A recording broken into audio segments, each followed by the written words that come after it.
Welcome to Midwest Paranormal Presents Paranormal Soup. I'm your host, Jason Bland, and tonight we have guest Erin Montgomery. She's the author of Dirty Little Secret, Confessions of an Alien Contactee. I want to thank my friend Terry Lovelace for telling her to contact me to come on this show and I got a free book. That's what I love about doing this show. I got her book. I read it, finished it, almost finished it. I'm on the very last. I realized I got one more chapter to go. I do that. It's like a tradition of me. I leave the last chapter before I interview the guest because maybe I don't want to give away the ending. I don't know. But this is her experience as an alien contactee, abductee, and we'll talk about the difference in that. I really, truly like Terry Lovelace's book. Really resonated with this book. I've been trying to struggle with my own experiences that I've talked about in the show, trying to figure those out. And I really, really recommend this book for anybody else that's kind of in that path or interested. And we'll be talking about that tonight. We will take your phone calls later in the show. I'll give that number out. If you've had an experience or think you might have, you may be like me struggling. Have I had an experience? A weird thing happened? Please call in and share tonight. That's what this show's about. We got a lot of weird to get to, of course, in the World Wide Web of weird. So got a lot I want to talk about tonight with this guest. I know time's going to go by fast, so let's go ahead and get rolling into the show.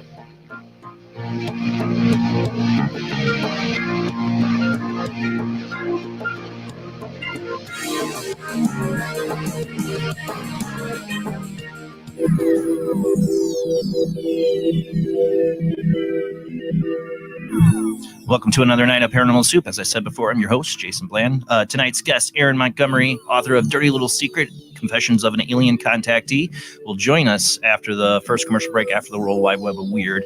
And like I said, I can't wait to talk to her. Really enjoying the book. I got my own actual hard copy here with a little autograph here. Nice. I get these collections of books from authors I have on the show. I really love it when I get the book with a signed copy. Speaking of that, we'll have him back on the show who helped Terry Lovelace. His new book is Devil's Den, The Reckoning. I haven't started this yet. Terry, if you're watching, I did get it. I forgot to email and let him know. I can't wait to get into this. Erin's got a chapter in here as well. So we got a lot to talk with her tonight. So we got to get to my lovely co-host, Jamie D. How you doing tonight, Jamie? Hey, I'm doing good, thank you. Ready to talk about the weird and alien stuff? Always. As you shake your head, you're like, always, no, it scares me. Well, I know what's coming up. Yep. All right. And from St. Augustine, Florida, is Rob Autry himself, who runs the World Wide Web of Weird, all the videos and articles, the pictures you see. This is the man who does it, brings the magic alive. How you doing tonight, Rob? Magic. Yeah, I'm doing good. And did you have a good birthday? Yeah, I did. Sorry I wasn't able to join you on there. I had to be up at like 6 a.m. the next day. So, that's why I didn't hop on with you. I'm so sorry. I wish I could have spent your birthday with you virtually. Yep. That's pretty much everybody's doing birthdays now. I had a virtual birthday party. Well, like I said, we got a lot to get to and a lot of weirdness in the World Wide Web of Weird. So let's go ahead and roll into the World Wide Web of Weird.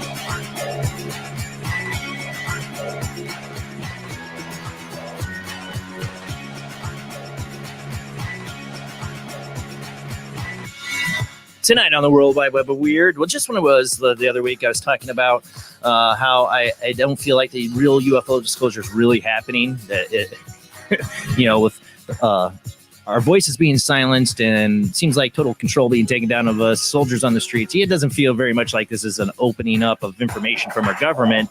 Well, then this comes out. CIA releases UFO black vault documents early. How to see them online. This is from the New York Post. For those listening on the Paranormal Radio app on Talkstream Live, we are a webcast. You can watch the show on Facebook and YouTube, where we're live every Sunday night. But you want to just listen, go ahead and listen. But tonight, I figured I'd start out with this, since this is what I was talking about last week, is about I don't feel like there's going to be much UFO disclosure. And I really don't feel they didn't release, they dumped, because it is a dump. It's a total dump of stuff that's already been out there. All right, I'm getting ahead of myself. By the way, at Freedom of Information Act, thousands of CIA documents of unidentified flying objects or unidentified aerial phenomenon, that's the new term, right? As the government calls them, are now accessible via download at the Black Vault, a website operated by author, podcaster John Greenwald Jr. And Black Vault's a great website. It's nothing on them. The CIA claims they have now provided all the information to UAP they have, though there's no way to know that's true.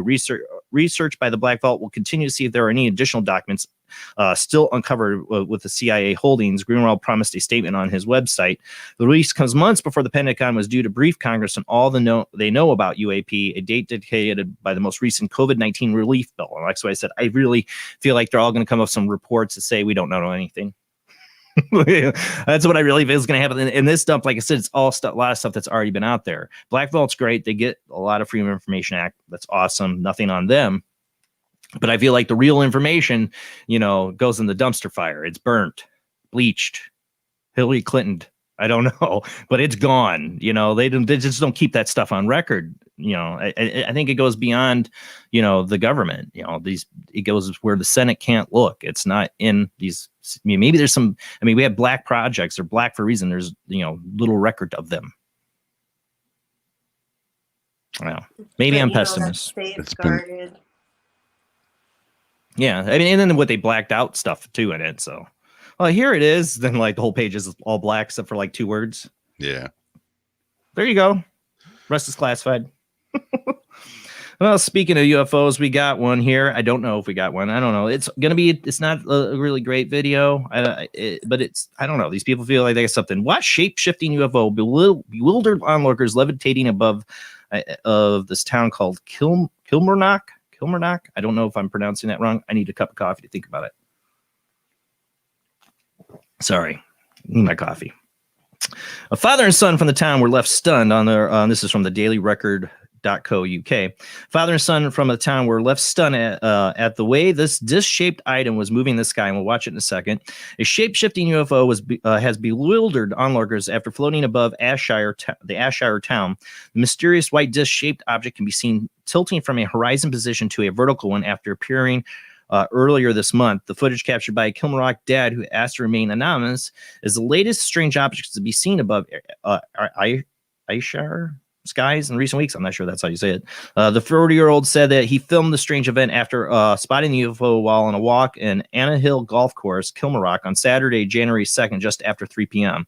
The day after a foreign object was spotted above a snow-capped hills in Hurlford. I can't say these towns. The eyewitness said that no noise could be heard from the flying machine and that it appeared to be some distance away. It appears to be way up there. This is actually what I saw this summer when we were all enjoying our pool and our COVID lockdown. I saw a white object kind of similar like this, but it was really zipping through the sky. And I didn't think it was a plane because I watch planes all the time. They didn't look like that. So go ahead and play the video.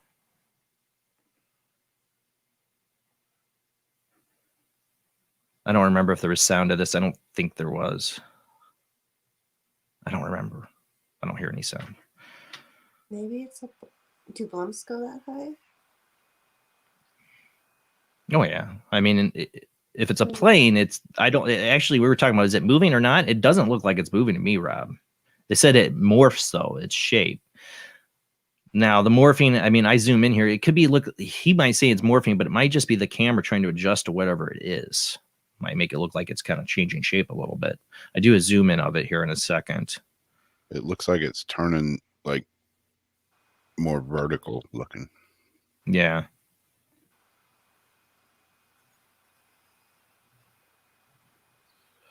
Now this is the same video, but I zoomed in on it and I cut it so I readjust to kind of track it. Not that it's, I don't know if it's moving or that's just his phone. I think it's more his phone moving, you know, as he's trying to hold it still, keep it in frame. Yeah, if the tree line, if we got to see that more, it would have been better. What's interesting about it is that there's been sightings of UFOs in this town. Obviously, from this article, they're saying a few times in the recent weeks. So people are starting to see stuff there. It's weird. Wonder why. Why these things happen over certain towns. Like I said, my one time I saw a UFO was the only time I ever heard anything about a UFO sightings in Indiana by other people, different during like a period of time. And I've never heard anything again. It's like I got to see UFO during a hotspot time for Michigan City, Indiana. It was like our one and only. Aliens just passes over after that. We're like, oh yeah, screw this down.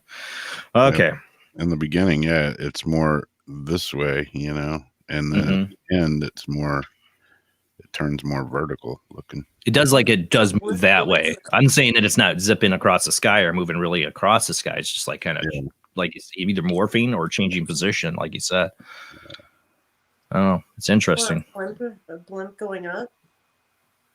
All right, this one, the source is from the Tampa Bay Times, but I got the I'm going to read the Unexplained Mysteries article for it because it's a shorter. Sad news, you know, I'm always fascinated. I remember we had Lori Johnson from Ghost of Shepherdstown on here told me that I got in past life I was lost at sea in the Bermuda Triangle. I'm like, that wouldn't be surprised because I've always been fascinated by the missing people in Bermuda Triangle since I can remember. Well, sadly, there is another ship that's gone missing with 20 passengers, has disappeared without a trace despite extensive search and rescue efforts. There are a few mysteries that are enduring, and this is, like I said, this is this article, that are enduring as well as known as the Bermuda Triangle, an expansive ocean North Atlantic that spans the area between Florida, Bermuda, and Puerto Rico. Over the years, the region has become synonymous with unexplained disappearances of ships and airplanes, often with no trace of them or their crews ever being found. Now, the same thing has happened again, and everyone on board is still missing. The vessel, which left the Bimini in the Bahamas on December 28th on a trip to Lake Worth, Florida, was reported missing after it failed to turn up at its destination, prompting a major Coast Guard search. After covering a whopping 17,000 square miles over a period of 84 hours, however, rescuers were forced to suspend their search, having found no signs of the missing vessel. Our thoughts and prayers are to go out to the families of the missing people, said Captain Stephen V. Bourdain of the 7th District. I encourage anyone with information about the people aboard to contact us as soon as possible. As things stand, the whereabouts of the boat and the crew continue to remain a total mystery. So they've given up looking. That's so sad. So it still happens. People are still going missing the Bermuda Triangle. Right off by weird Florida. Yep. Yeah. I don't know if you can blame your Florida weirdness on Bermuda Triangle or the Bermuda Triangle is a side effect of the Florida man. I don't know. Could be. Let's move on. This is from WBSM 1420 or WBSM.com. Fall River's Lizzie Board and Bed and Breakfast going on the market. One of the bucket list places I would love to investigate. I love true crime. I love history and I love ghosts. This is definitely on the top of my list of places I always wanted to visit. Fall River's most iconic home is about to hit the real estate market. The Lizzie Board and Bed and Breakfast is going to be up for sale, according to the retailer selling the company property owned by the same owner of the infamous murder house at 92nd Street. Suzanne St. John, who works at the Bed and Breakfast as a tour guide, is a realtor with a Seaboth team. She is a realtor for Maplecroft, the home Lizzie Borden lived in after acquitted of the murders, which has been on the market again since August. The home was put up for sale for $890,000 and is fully furnished and is completely renovated condition. St. John posted on her Facebook page a photo of the Bed and Breakfast location with a for sale sign from the caption, "Ask me what's coming on the market. Ask me." Ha ha, bump bump.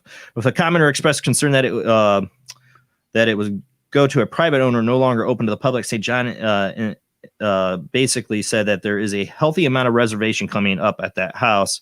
St. John said the bed breakfast will officially hit the market January 11th and will be fully furnished with this is the actual price of $2 million. So let's all take bets. How long does it take Zach Baggins before he buys a house? But it sounds like this is not the house she murdered the family in, right? What I'm seeing here, this is the house that she lived in after that. Yeah, I think so. Yeah, so Zach's like waiting for that one. The one where they were murdered. He's like, it's not gruesome enough. She just lived there. He You wants the never axe know. murdered. Yeah, He he might could though. run You never know. breakfast and take it over. He's got a museum going. Why not? You know he's considering it. Must be nice to have a lot of Probably ought to money be and want in the talks. Yeah. It has to be nice to have a lot of money in a paranormal fetish. Or a lot of demonic problems. I don't know. All right, let's move on.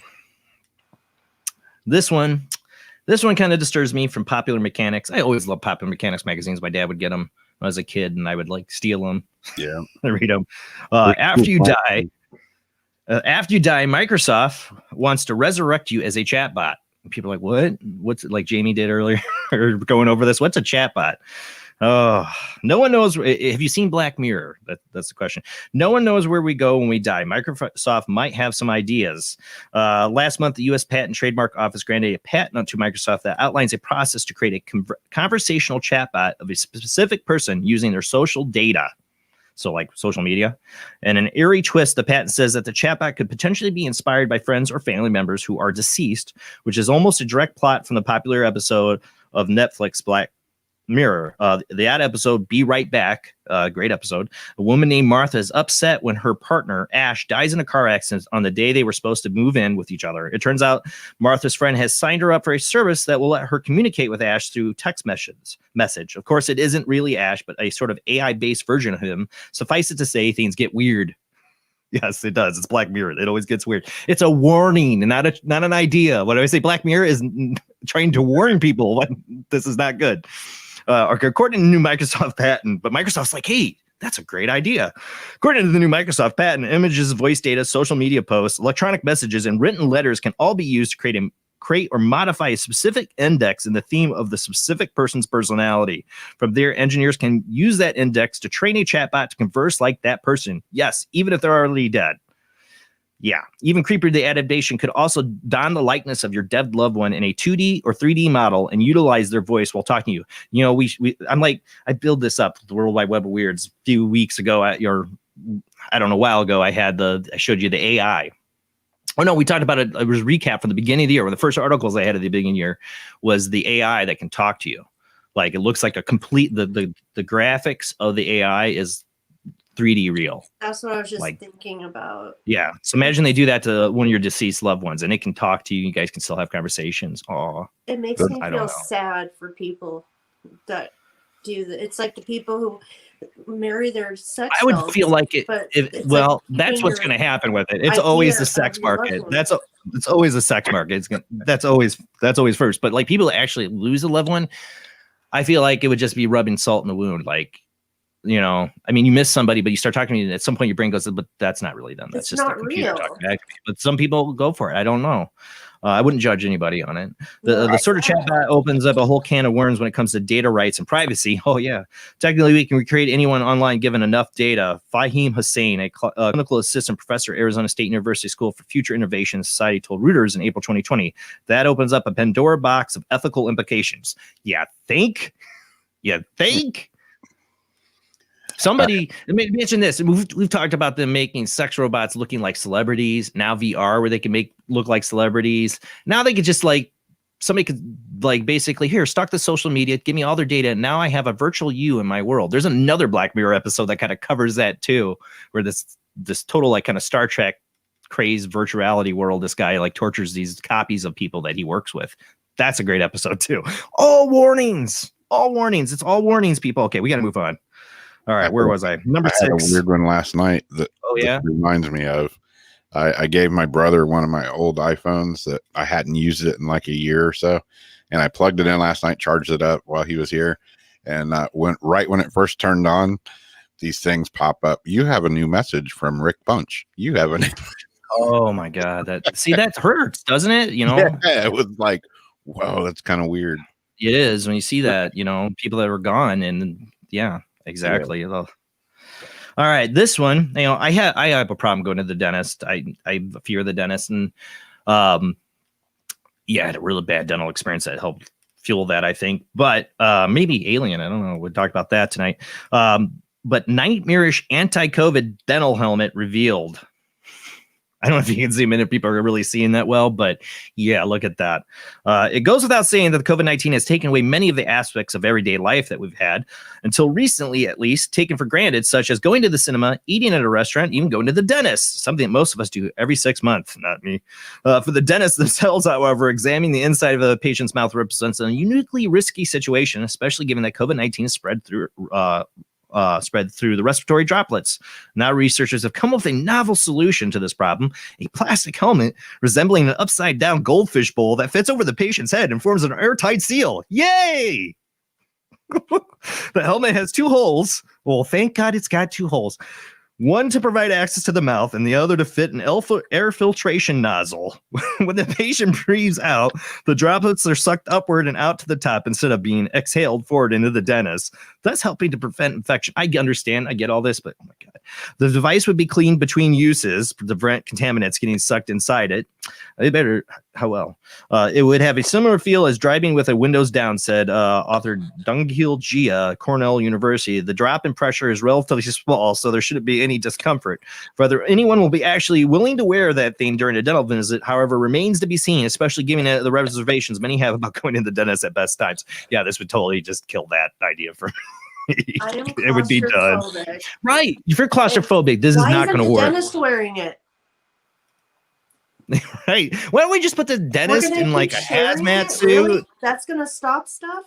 We're going to share it. I mean, I'm the one that's strapped there that's already nervous and like really have high anxiety, and you want to put a thing over my head like that. Why don't the dentist put like on a Darth Vader helmet or something? We're hearing, I'm full with that. I like Darth Vader, and he can just breathe through that or whatever. Give him some really high tech device. Make that scary, but not the over the head. Yeah, if you're claustrophobic, it's done. But it's already bad enough. Dang it, dentist is bad enough. Now COVID's got to make it worse. Damn COVID. My 7-year-old. Oh, no, my 7-year-old. He's not 7 yet. Thank God. My 4-year-old tonight said that. He goes, "Damn COVID." I'm like, "You're right, kid." His birthday's coming up. We got he's turning 5, and like he wants Chuck E. Cheese and the whole deal. I'm like, oh man, explain that to a 4-year-old. All right, but just to add to how messed up this world and talking about stupid helmets, China's got one of their own. Get ready. China develops helmet for soldiers with self-destruct button. This is from the epochtimes.com. The Chinese military is equipping soldiers stationed in Tibet with newly developed helmets embedded with a self-destruct button. So they're coming up with super soldiers, genetically modified super soldiers, helmets that blow themselves out. They are the James Bond villain. How many times do I have to keep saying this about China? Not the Chinese people. I feel bad for the Chinese people, the Chinese government, the evil empire. The button triggers an embedded bomb to go off, killing the soldier. At a battalion or brigade level command center, a commander monitors a soldier who is far away by using the navigation system. The commander can activate the self-destruct function of the soldier's helmet if he can't get in contact with him. Boy, you're going to get some quick responses from those soldiers. This is also probably to stop AWOL. Of course, yeah. I wonder if it's like, can they take the helmet off? Probably not. How much you want to bet it's forcibly put on their chin? They're literally putting bombs on their soldiers' heads. I'm telling you. Oh my God, evil empire people. Now, what if the enemy hacks that and can just like self-destruct the whole army? Well, people have been saying that about drones, like government, drones that have all these weapons on them. Like, when somebody hacks it and turns it against us, well, somebody hacks the soldiers. That'd be great. At a battalion or grade level command center. Oh, now I read that part. Ah, dang it. Now my article's glitched out. No. Not like I have much time to read the rest of it, but I think you get the gist of it. They're making super soldiers, giving them helmets with bombs on their head. I bet they can't take it off. I don't know if they said that in that article. Like I read it. Saw. If it's like Saw, what if it's just going to blow if they're going to blow you up for going AWOL, they don't care. Well, that's what I'm saying. Like, or they're losing the battle. Or they're like, oh, we're taking heavy losses. Okay, just blow them all up. That'll kill the enemy. This is the ethics of China, people. Why do we do business with China? I'm guilty. I got things made in China. I know. I have the damn iPhone. I don't get a new one.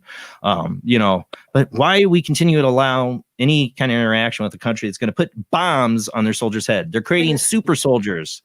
And this is why it's sad for the people, because they're the ones getting strapped to the bombs. Here it is. Soldiers can also press the buttons themselves. Like, what this button do? If the soldier is seriously wounded and doesn't want to be captured, he can activate the self-destruct function himself. This can maintain his dignity. That's how they explain it to him. Maintain your dignity, blow up your head, as well as prevent the enemy from obtaining this system. The new helmet is part of an individual soldier digital combat system given to troops in Tibet Theater Command. So this is part of it. They don't want the technology to get out there, what their soldiers are viewing. They're basically making Predator. Yeah. Like, you know, where he like sets off the self-destructive, then you know, I gotta play it. Hold on. Yeah. It's like a high tech. No! Get to the chopper! But so I know I get on my soapbox and rail against the Chinese government all the time, but I'm going to, because they suck. And everybody's been Russia for the last 4 years, and I'm like China. This is bad. This is bad. I just think, you know, it's not going to always be nice, cozy relations with China. No, like we've ever had cozy relations with China. It's getting worse. And they do have an evil plan to take over the world. I guarantee it. I mean, they're Bond villains. They're literally pulling all the Bond villain moves, and they name their AI system Skynet. I mean, like literally our science fiction and action movies, Bond villains, that's not something to that's not something to do. They're the bad guys. No, but that's it for the World Wide Web of Weird. We're going to go to our commercial break. Our guest is Erin Montgomery. I have her book right here, Dirty Little Secret, Confessions of an Alien Contactee. We're going to be talking about her new book and taking your phone calls later in the show. I want to know if you had an experience, or are you like me? You're like, did I have an experience? I don't, you're still struggling with it. This would be a great show to call into, because we have a lot of that in this book. I really, truly am enjoying reading this. I have like a little bit left, but I think I'm on the very last chapter of the like multiverse or multidimensional. So much to talk about. Call the show later, but we'll be right back.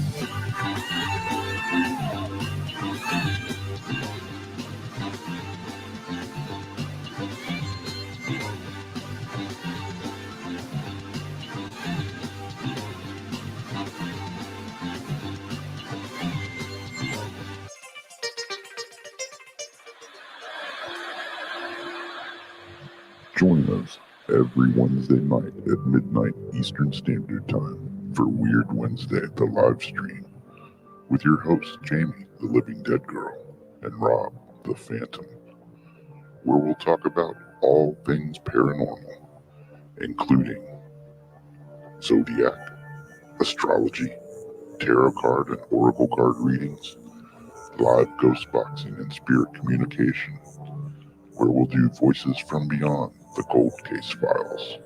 So we hope you join us live on Facebook and YouTube every Wednesday night at midnight Eastern Standard Time.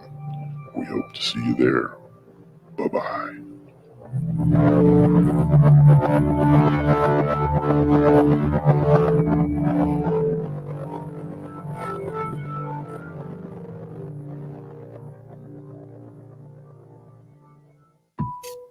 Since 1948, Fate magazine has brought you reports of the strange and unknown, all of them true. Fate Radio is carrying on the edition, bringing you the unusual, macabre, strange, and bizarre. Join host Kat Hobson Sunday nights from 8 to 10 p.m. Eastern on WBHM Digital Broadcasting.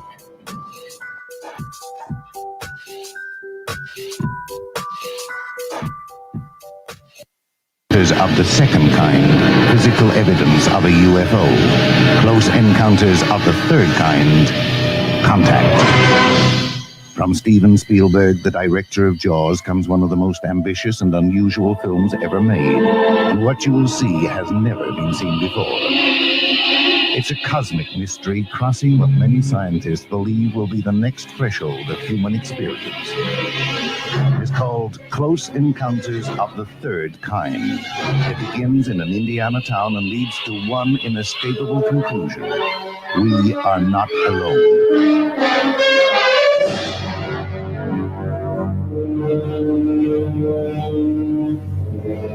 Close Encounters of the Third Kind, Certificate A, now showing at the Odeon, Leicester Square.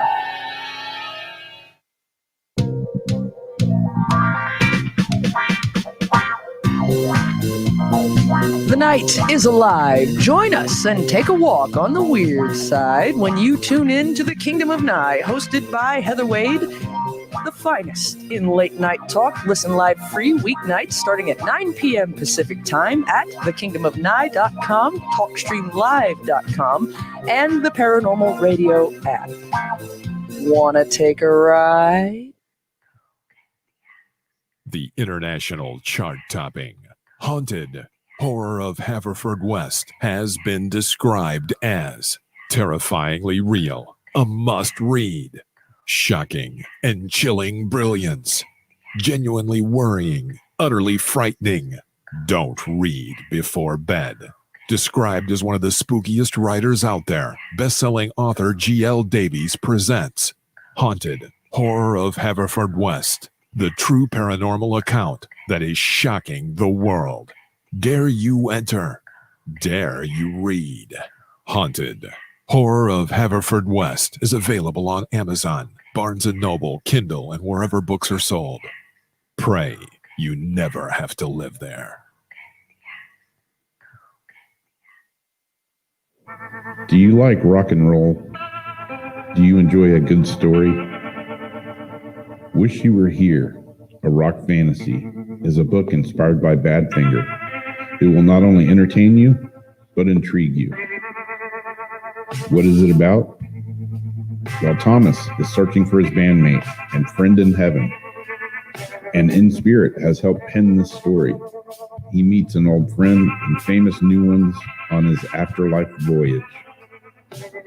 Midwest Book Review said, Wish You Were Here, a rock fantasy, is a book inspired by Badfinger. It's a quirky story by Joyce S. Isaacson and is unique, original, and deftly crafted metaphysical novel that showcases the author's genuine flair for character and narrative-driven entertainment that is simply riveting from first page to last. Wish You Were Here, a rock fantasy, is now available on PennantPublication.com, Amazon.com in paperback and hardcover, and also on Kindle Unlimited. So check it out now. Wish You Were Here, a rock fantasy.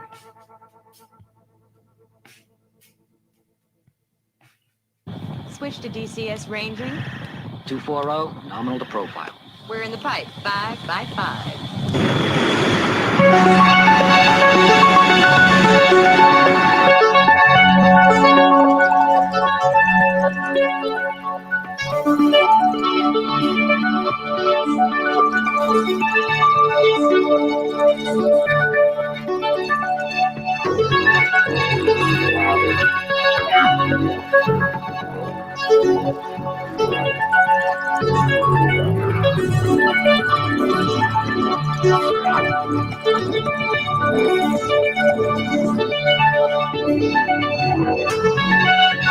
Tonight on Paranormal Soup, our guest is Erin Montgomery. She's the author of Dirty Little Secret, Confessions of an Alien Contactee. Erin Montgomery is at least a fourth-generation UFO contactee.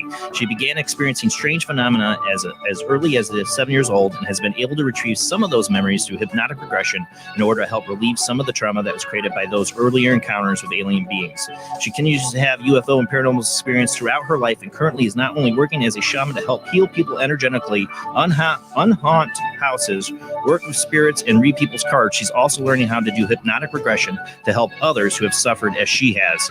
During the day, she works as a clinical therapist in the not-so-surprising location of Roswell, New Mexico. Boy, we got questions on that. In the evenings, she can be found working with others on a spiritual level, writing new material, or working to gauge more direct contact with beings not of this world. I've been reading this book. Like I said, I've seen like the last chapter. And then she's also got an appendix here, like all of her journal notes, like timelines. It's a really great book for people that want to know what it's like for people that are experiencing this phenomenon of alien contact, alien abduction. You know, we've had people on that it's like, oh, the aliens are our friends, our space brothers. And we've had people on, Terry Lovelace, that makes it sound kind of scary. You know, I don't want to go for a ride. You know, Erin kind of runs in the middle of that. Like there's, she talks about it all. I really enjoy her perspective and the questions she asks about this experiences. And I have my own questions. So maybe we will come together tonight and figure some of this out. And I want you to call in later in the show with your own experiences. And I want to hear, have you had a contact experience or abduction experience?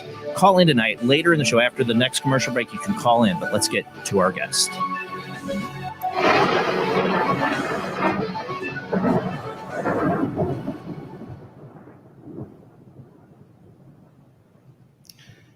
How you doing tonight, Erin? Thank you for joining us on the show.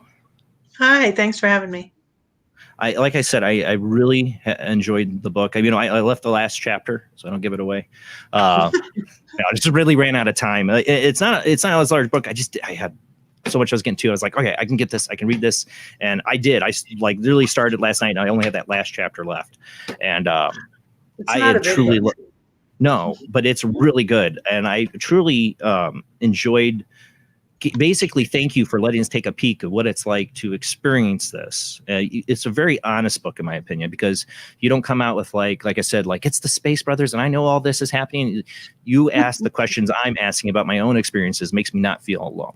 And that you just assume this is this and this and this. No, you're asking the same, questions. I think lots of people that are experiencing this right now are asking, like, what does it mean? How, what do they want? What's happening on so many different levels. So I truly appreciate these kind of books.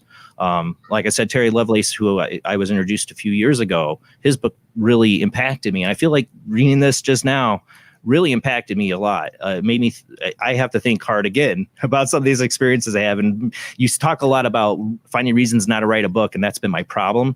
And one of the issues is my experiences on this level, trying to figure out how do I come to terms with that to write a book. So I really enjoyed the beginning of your book. You talk about trying to write the book. I really feel you on that one. So tell us how, where do you want to start with this? How all these experiences started for you? Well, it gets complicated, as you know. It's not just you have an experience and you cope with it. It's you have experiences, you don't remember them. Other things happen later in life, and then memories start to trickle in. So it wasn't until I was about 19 years old that I started to realize that I was a contactee. And even then, it was just a fear that I was. It wasn't until like my mid-20s when I was, having memories completely pull forward and understanding what was going on. But those memories were from when I was a young child. And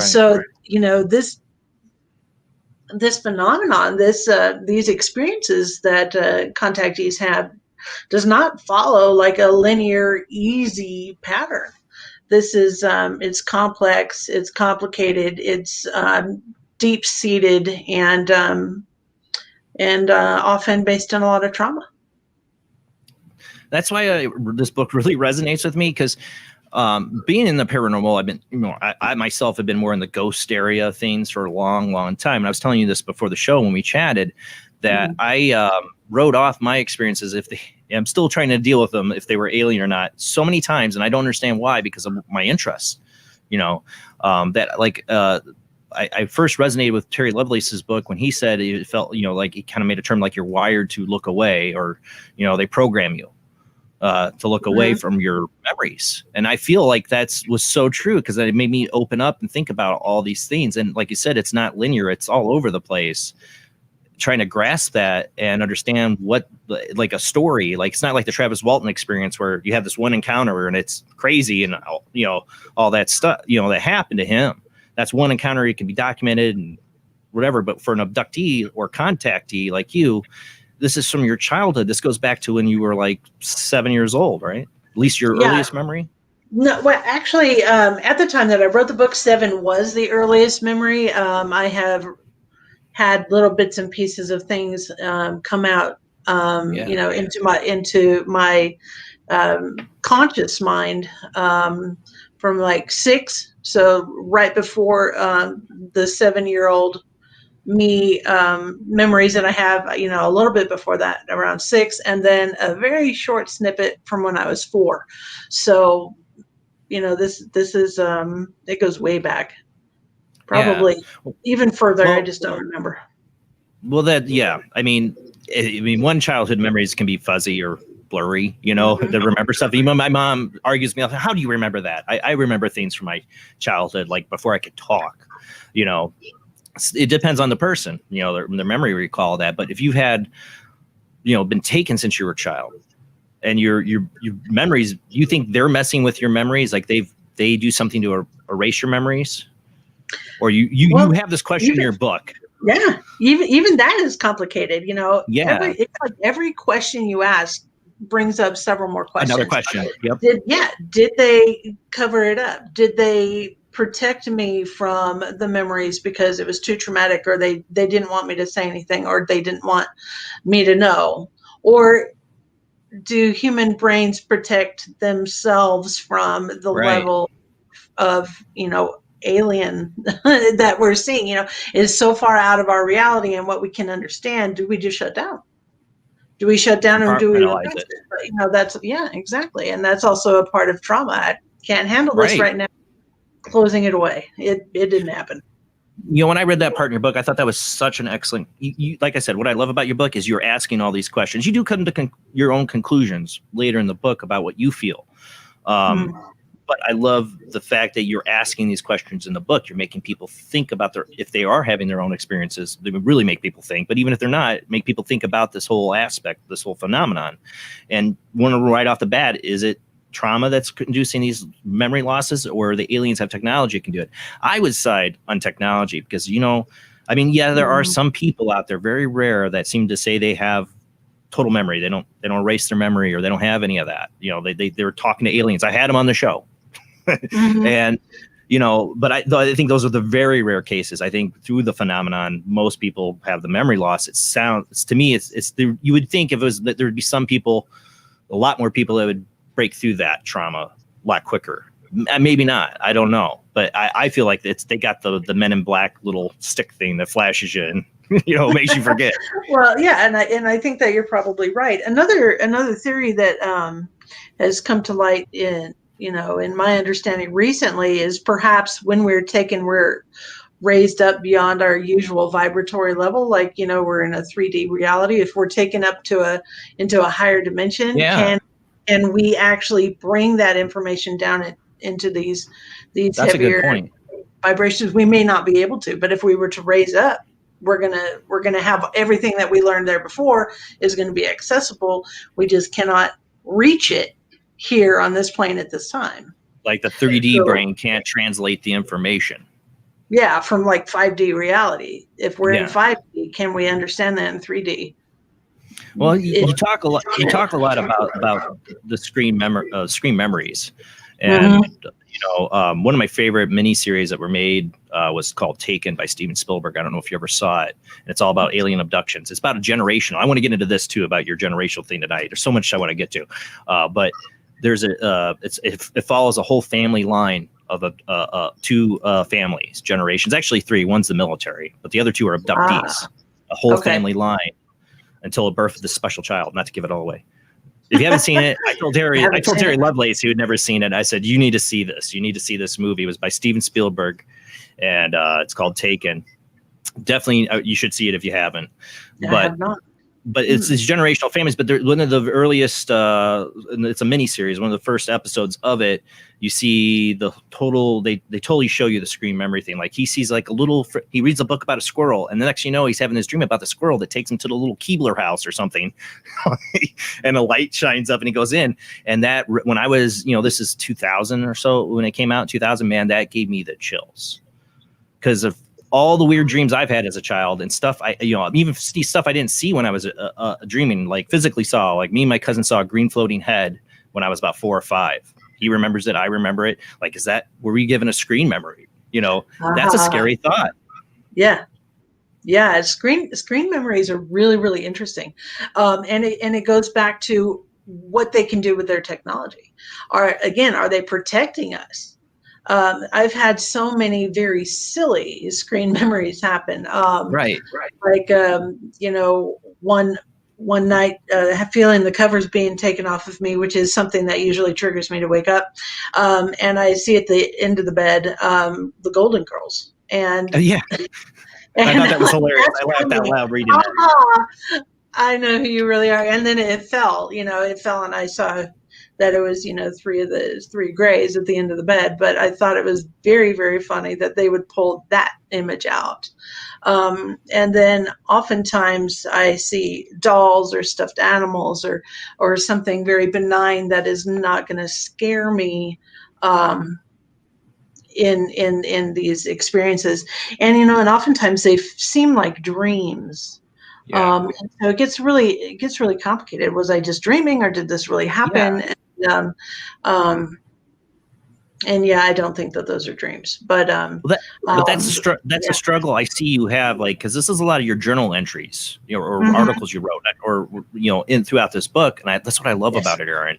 It's a journey through your discovery of what happened to you. It really is an honest book, and that's what we need in this field. We need this to understand what's happening to people, and that's why I highly recommend this book, because you are very honest in this book about your experiences and the questions you're asking. That's what I love about it. I mean, like I said, it made me think. I've been thinking about it for a few years now about the experiences I have, and when you talk about the dreams and all that, like trying to piece that together, like, was that a dream? Was that alien? Like, if they show up in your imagine Blanche, people from the Golden Girls standing at the foot of your bed and turning into a gray alien. That, is that a dream, or is that aliens, wanting to play the Golden Girls? That's a hard one, but if they have the technology, they can do it. Right. There, I've heard of screen images of, like the Men in Black types, or people knocking on your door, and it just looks like humans. Oftentimes in my dream, exactly. I've actually had, that gives me goosebumps. I've had weird experiences with the black-eyed children before, and it is really creepy. Yeah, I'm covered in goosebumps. I haven't thought about that in years. How funny. I always get stuff out of people. We're gonna have to circle around that, but go ahead. I forgot what I was saying. Black-eyed children will do that to you. Yeah, they will. Your memory.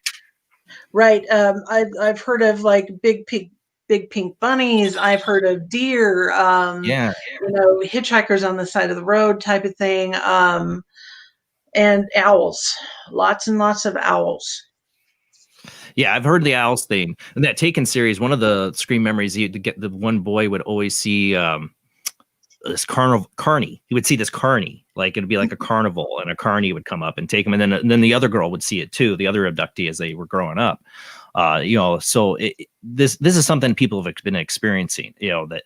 That's really hard thing to decipher between what's real and what's not, when they can totally manipulate your reality at any time. And and sometimes they make themselves look like people in everyday life.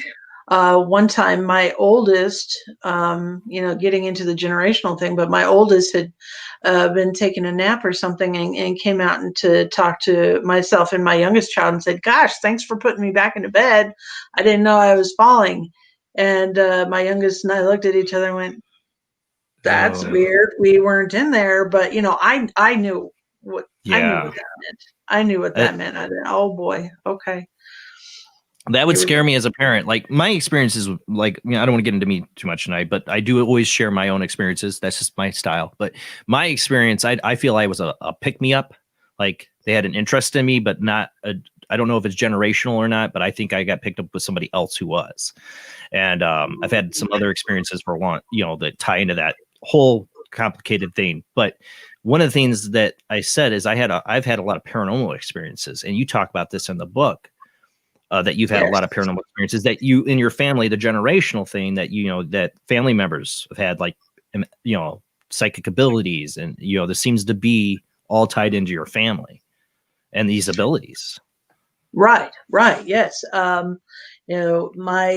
grandfather had very pointed UFO experience that came down through stories. I never was able to talk to him about it. He was gone before I was even slightly aware of any contact experiences. I think he passed away when I was 13, 14, something like that. But my grandmother, his wife, would tell me about the light that came in and shone down upon his head when he was courting her. This would have been 1920s, 1930s in a very rural town in Texas. So there's no streetlights. There's nothing like that. And he was walking home and this light shone down on his head and it scared him. And he ran all the way home and went inside and got under the covers, but the light is still coming through the window. Yeah. And, and I thought that was pretty amazing. And my granny and I was living with her at the time. We would watch UFO Files on TV all the time. So that was really interesting. That she told me about that. Later on, I talked to my aunt about the same experience. Like, Granny told me this. What else can you tell me? And she said, your granddad was very sick that night. He had bronchitis, tonsillitis, something like that. He was just really sick. He woke up in the morning completely healthy. So you're giving me chills. So whatever happened, they made him feel better overnight. And my aunt has had, she has passed now at this point too, but she had many, many sightings. Even at the point when I was living with her and my granny, we were in Carlsbad, New Mexico, and she would drive to El Paso, Texas for work. And she would work a week and be home a week. And she said that, several weeks in a row, there would be this ship in an empty field and she could see the beings underneath them. And that happened like for a month or something like that. There was just this ship there and she would tell us about it. And then, my father has seen ships, but he told me at Thanksgiving, I sat him down and said, listen, we haven't talked about this yet. So let's go into this. That I've written this book and that you're a part of it. But he does not have any recall at all of any contact experiences. But my cousin, my aunt's children have experiences and they're psychic and their children have psychic abilities. Is it all on your father's side? Yeah, it appears to be all on my father's side. There are some psychic abilities on my mother's side, which makes me wonder if there's contact, but I have never heard of anything from them. Well, this is one of the questions you have to wonder is, are aliens playing matchmaker out there? Are they matchmaker, make me a match? And the aliens are like setting people up. They don't even know it. Like you said, your grandfather was courting your grandmother. And that's when this happened. What gave me chills is the whole that he was really sick and then he was fine the next day. I had this experience in my 20s and I wrote it off. This is one of those experienced people I wrote off. I was courting my wife then and I got really sick. Like, I always got sick. I smoked heavily. Really smoked like 2-3 packs a day. I was killing myself. And this really crazy vivid dream where these aliens took me, folded me up right out of my bed into a ship and put a hose down my throat. I've never said this on air.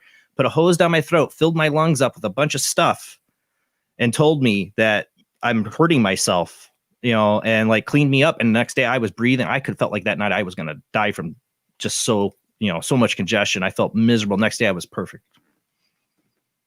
And I wrote it off. I wrote it off. You wrote it off. It's just a dream, right? A healing dream. Yeah. But why, I don't think normal, everyday people dream about being taken into ships by UFOs. I mean, or, aliens. They may, but I don't think they do. Well, that's the thing. I'm not a normal person. I never considered myself to be, and I'm a huge sci-fi fan. So that's part of the reason why I wrote it off. It's just my incredible imagination. It's just so incredible. Right. I can cure myself. Right. This is the thing that people. I had the same thing. When I finally said, okay, I really need to have a hypnotic regression. I have really got to face these things. That was what I brought. I worked with Yvonne Smith, and I told her flat out, listen, I watch a lot of sci-fi. I read a lot of sci-fi. Right. I know a lot about this stuff, so I'm afraid I'm in a cloud. My memory is with what I've seen, and she reassured me that I wouldn't. So, but that's what I have not had. I've had a past life regression with Chris Lee, which we're going to have him back on the show with his wife, a medium wife, Debbie Anderson. But he gave, it was great. Gave me a past life regression, and I could have asked him anytime, like, hey, let's look into these memories. I didn't want to. That's the thing. I don't know if I can trust it. So what was it, Yvonne? What did she say that made you feel that, that your sci-fi brain isn't going to, and now that you've trained yourself knowing how to kind of do these sessions with people. Can you, here I am, I guess, asking for myself, selfish me, like, why should I get a hypnotic regression? Can I trust the memories? That's the question. I should have asked just that. Right. Well, let's see, if we explore the thoughts that I had before the regression, I knew something happened to me when I was around 7 years old.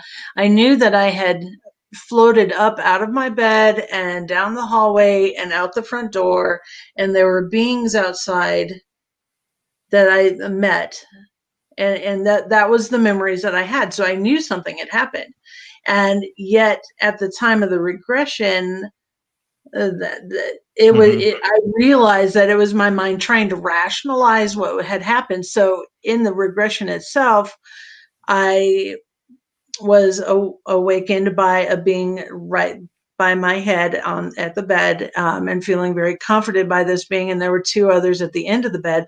One of them touched my foot and lifted, and I levitated. So I did levitate out the bed. Right. And then they walked me into the hallway. So that part was correct too. And yet from there on, it completely changed from, the recall that I had. And we went through the ceiling, through the roof, and out into the sky. And so my brain would, and here it goes with the complications again. I just think that my brain was not capable of understanding that my molecules separated and I went through all this material out into the sky. I just don't think that I could figure it out. Like, well, somehow I got outside, so I must have gone through the front door. But the reasons that I had the regression really didn't have much to do with pulling forward, did this happen or not? Because I knew something happened. But it was trauma, and I was unable to sleep. I was afraid of the dark. The light was on all the time. I was afraid I was going to be taken constantly. I was a wreck. I was barely able to get up in the morning to work, and I needed to get some sort of healing, and this was what I needed to do, and it made a world of difference to me. So I trust the memories that were pulled up through regression much more than I do from the recall that I could do, like through kind of getting into a meditative state and trying to figure it out. It wasn't quite accurate. Because it's like your memory's trying to file it of like, okay, I don't understand this. So let's just say you went through the front door and filed it away. Right. Yeah. I got outside, so I had to have gone through the front door. Right. Right. And that's really interesting. I like I said, my fear about it is that, is this just all my sci-fi brain? Is it real? I don't know. I'm still struggling with that. You're not anymore, but I see that that's why this is like a journey in this book, that struggle of like, as you come to realization and how it's proven to you. That's why I think this is important for people. Because I think there's so many people out there that experience this. They don't know it. They don't realize it. I feel this way because for a long time, and they might confuse it with something else, because for a long time, I've told people about my shadow person experience. That's what made me a believer in the dark side of things. But I always tell people, I don't think it's demonic. I can't name it. It's almost like alien-like to me is what I would tell people, because it doesn't fit into what people tell me about their demonic experiences. You know what it correlated most to me? As I've done this show for 5 years, what it still correlates most to me is alien abductions and how people react to it. Because I did the same thing after going through that, and 4 months of this thing torturing me. For a good year, 2 years, I slept with the light on. I was traumatized. I also came through it like a different person. But it was like 4 months of this shadow being terrorizing me, astrally taking me out of my body, I think, showing me things. And, it was a crazy experience. And I still don't understand it, and maybe it's connected to the alien thing, but the trauma of it, like you talk about PTSD, that's what I feel like knowing now what happened to me. Like it was a paranormal post-traumatic event or UFO, I don't know, or alien, I don't know, but something definitely traumatized me, and I think it does to other people. That's why I do this show. Absolutely. I see it all the time. With friends, colleagues, other experiencers, I see, the symptoms, and having become a therapist at this point in time, and having studied it, I know all the signs and I know all the symptoms and I see it. and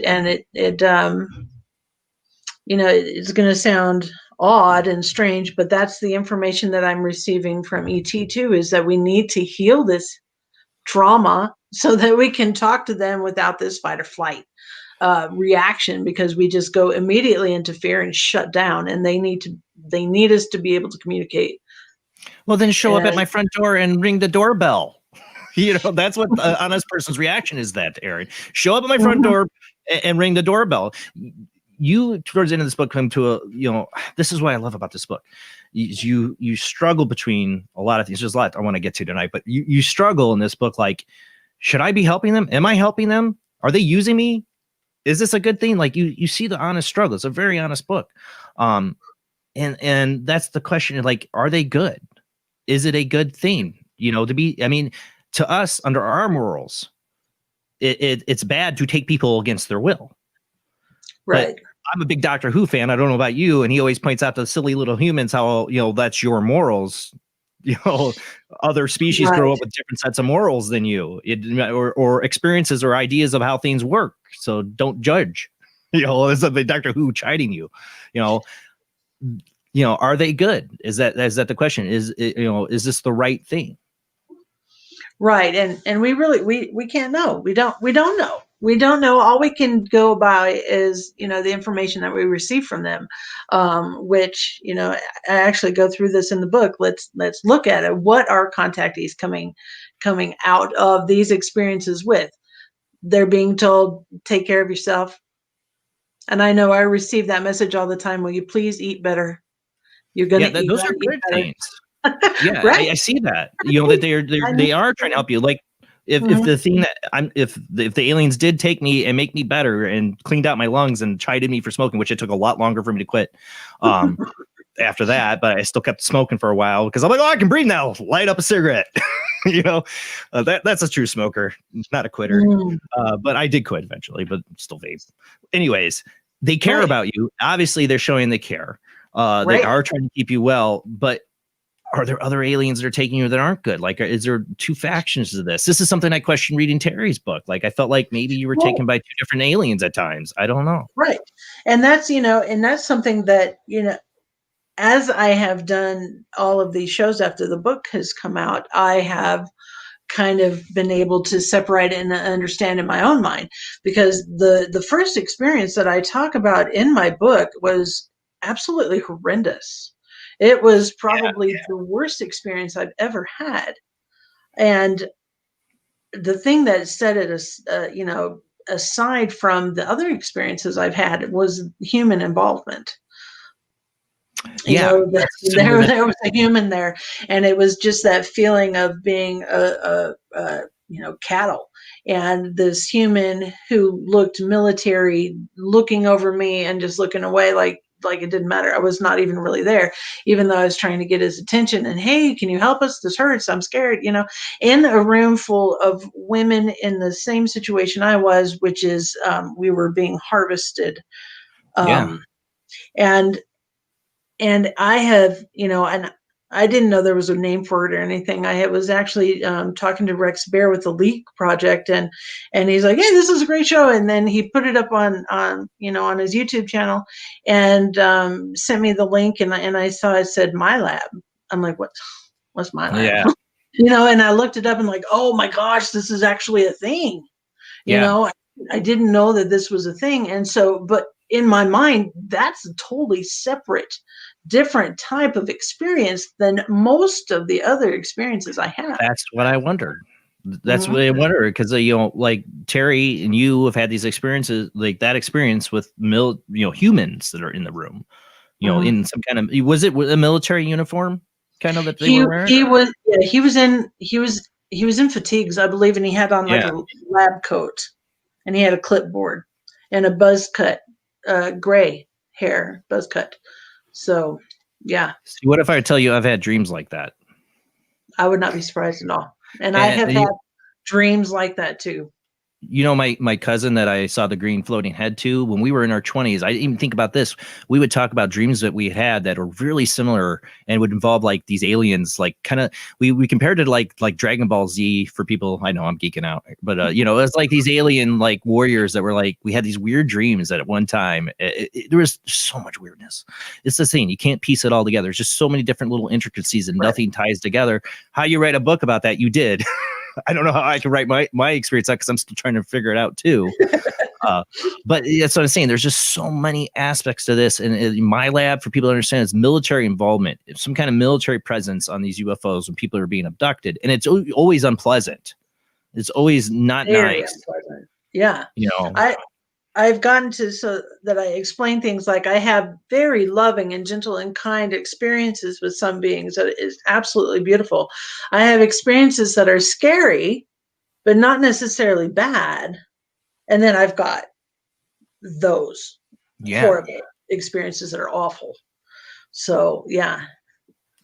And maybe it's, we can only speculate, but there's always the talk that we made some kind of treaty that allowed them to abduct us. I have my doubts about that. I don't know. But if the military is involved, maybe the times that you're seeing is like, okay, you're allowed to abduct, but we need to be a part of this at some point, because what would our military want? They would want to know the technology and what they're doing and use it for themselves. I don't know. I do have some speculation. I do have some,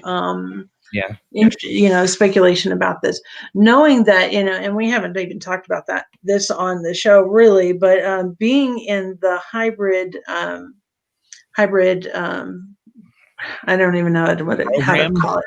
Yeah, the hybrid program, and knowing that I have carried these hybrid children over and over and over throughout my life, my thought is that the military faction that is working with the aliens they know who we are, and they know when we're carrying, and they will try to take the babies. And so that is what I think, is that they know I'm carrying a hybrid, and they take the baby. Well, I've talked about recently on the show, I do my World Wide Web of Weird News segment.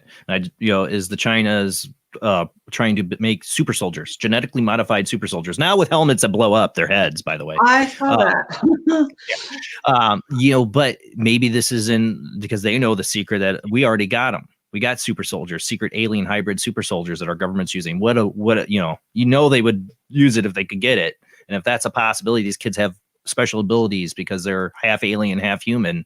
Their government's going to want a piece of that action. Right. Exactly. It's definitely some X-Files plot lines here going down, but Stranger Things. Those big X-Files fans, sorry. This is what it makes me like Stranger Things. Yeah. Elle, I don't know if she's half alien, but I'm saying if this is going on, we're talking about a new race of human.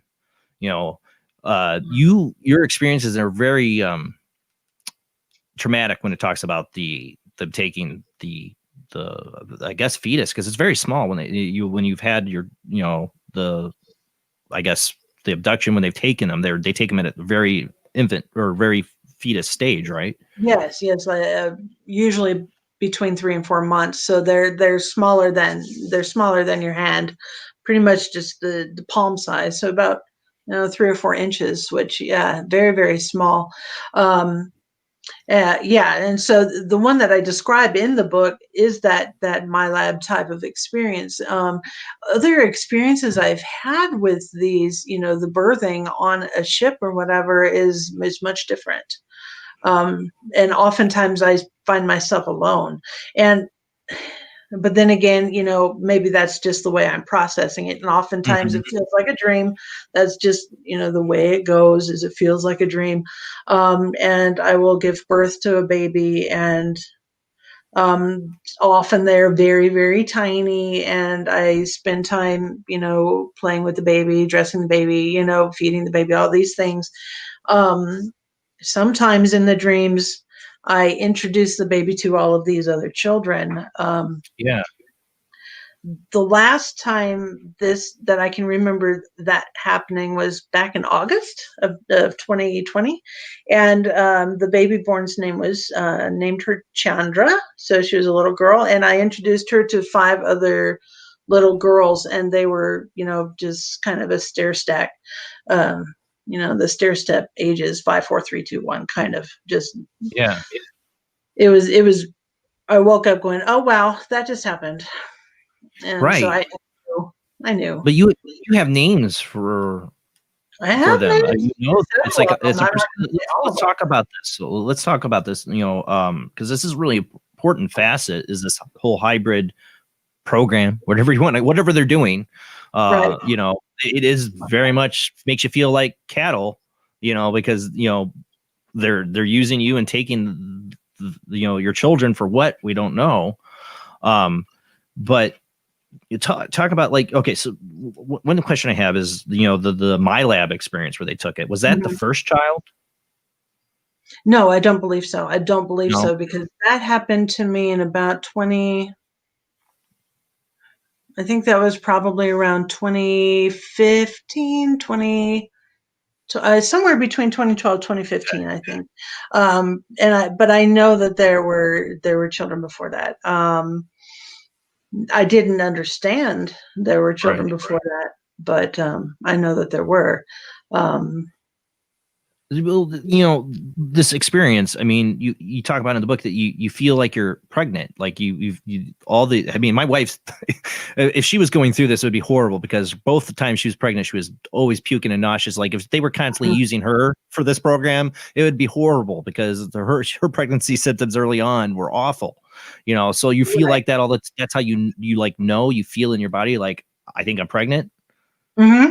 You do. You have the symptoms, breast swelling, having to pee all the time, exhaustion, all of these symptoms that you recognize with pregnancy. And oftentimes there's no reason to have any of them.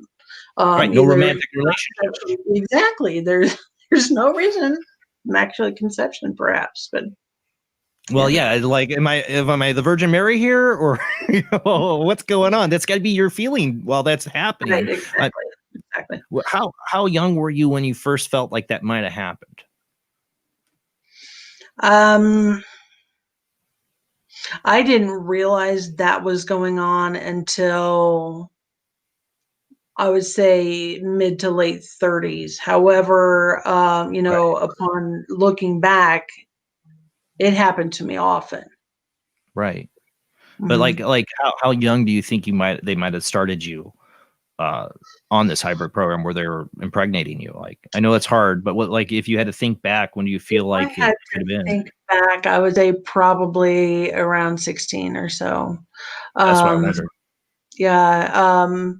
The second regression I did took me back to about 10 or 11 years old, and my memories then was a pelvic exam, and so they were right, and that was just about right before puberty started. So yeah, they were watching and paying attention. Mm-hmm. Yeah, well, it makes you wonder, how does the military know if there isn't some kind of cooperation here of the My Lab thing, if they stole one of the pregnancies for a study or exam? That's what I wonder. Again, to reference the miniseries Taken, in that the military ends up finding a way to access the signal of all the chipped abductees, and then they have this huge map, and they can basically track and know where everybody is that's an abductee once they hack the signal. It makes you wonder if the military has that capability.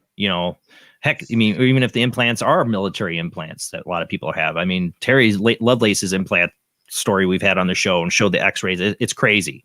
Have you looked for implants, or had anybody look, or x-rays, or done anything along those lines?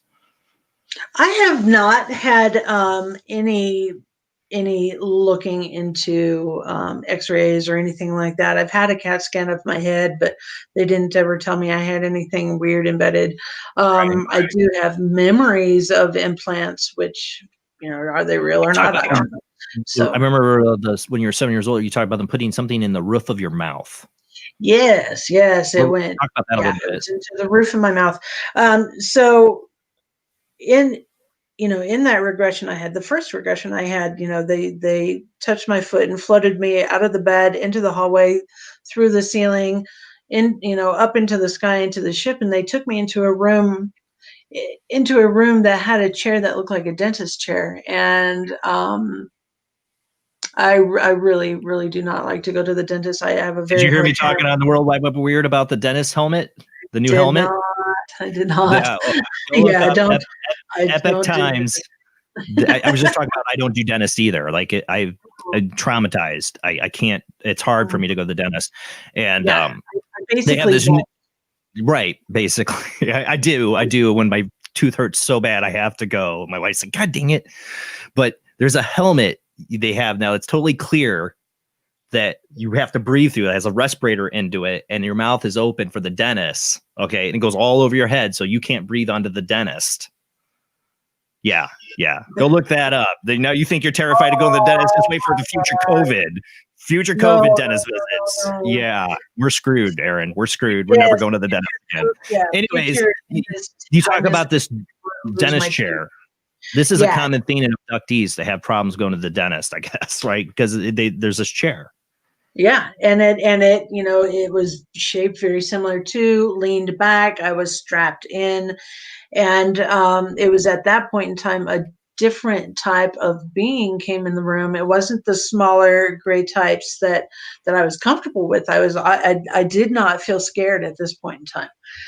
Yet when that other creature came in, who was much, much taller, much thinner, and I cannot recall his face even to this day. I cannot recall this being's face, except for that there was something moving around his mouth, like he had mandibles or something. So I speculate perhaps it was a mantid type, and that I don't know. I think he was a mantid type, but he might have been something else. I just couldn't see clearly.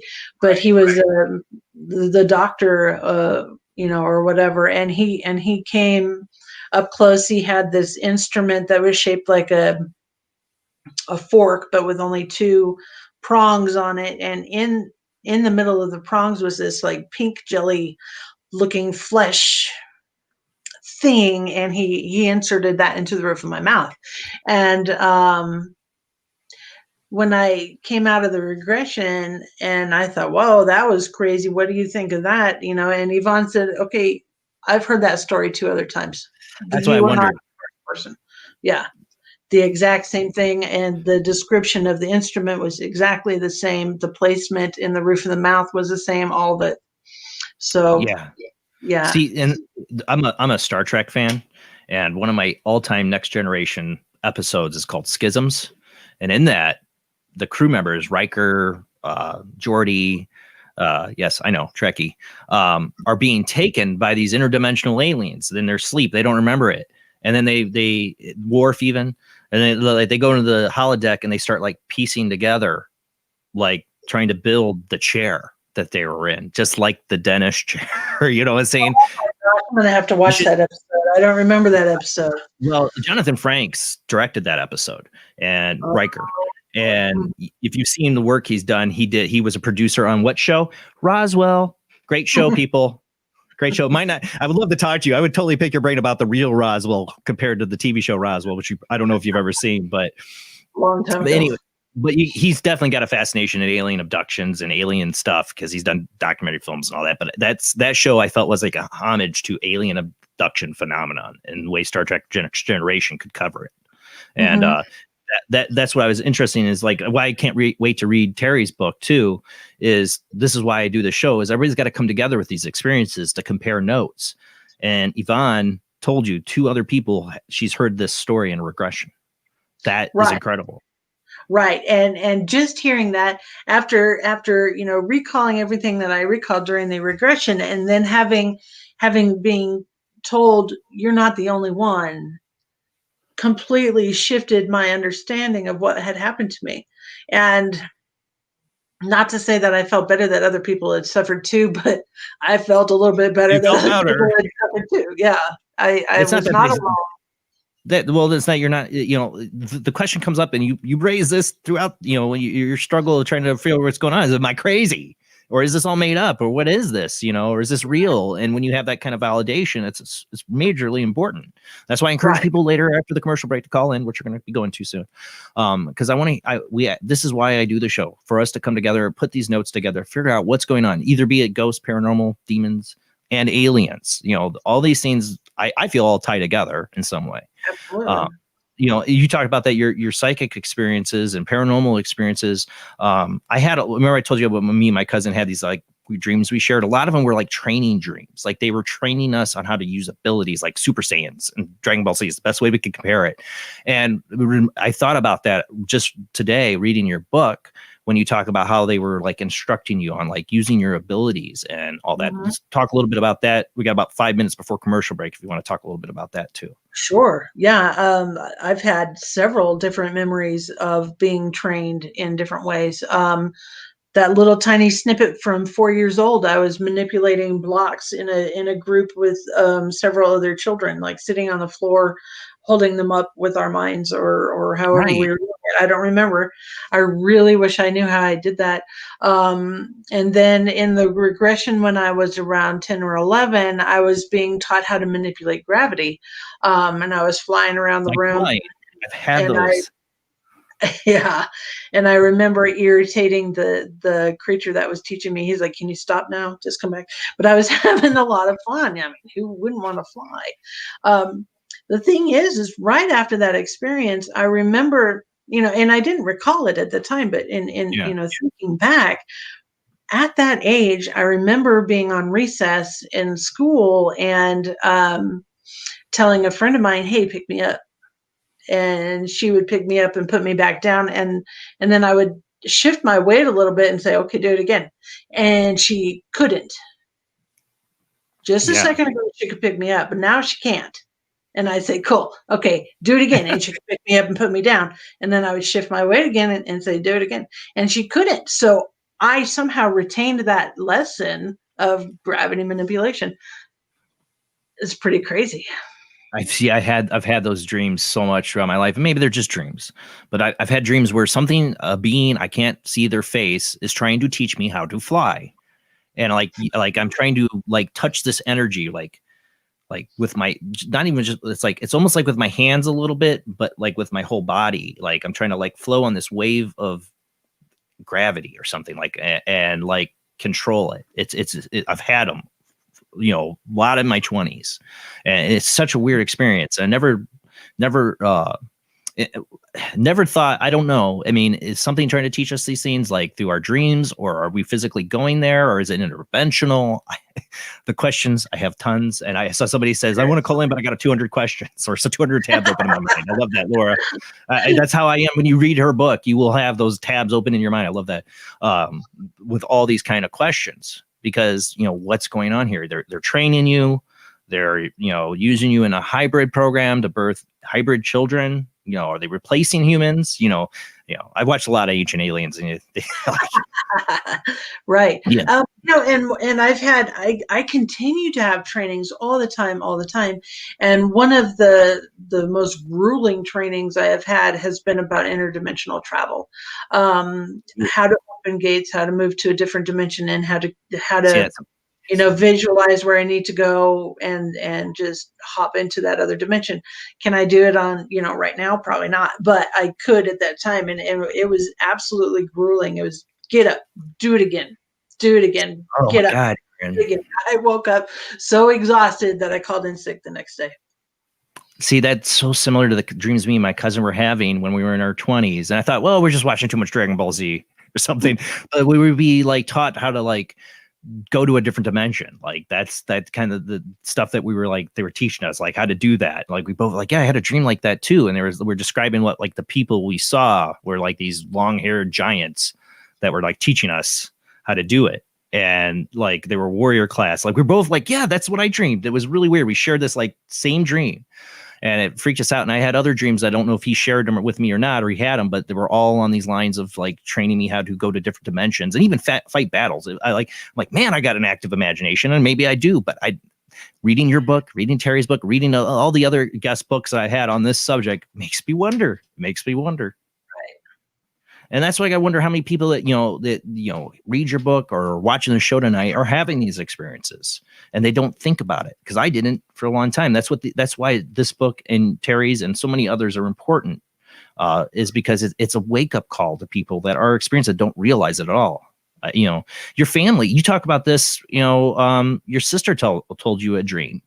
It was my sister-in-law at the time, and oddly enough, that's another family line of experiencers, as far as we can tell.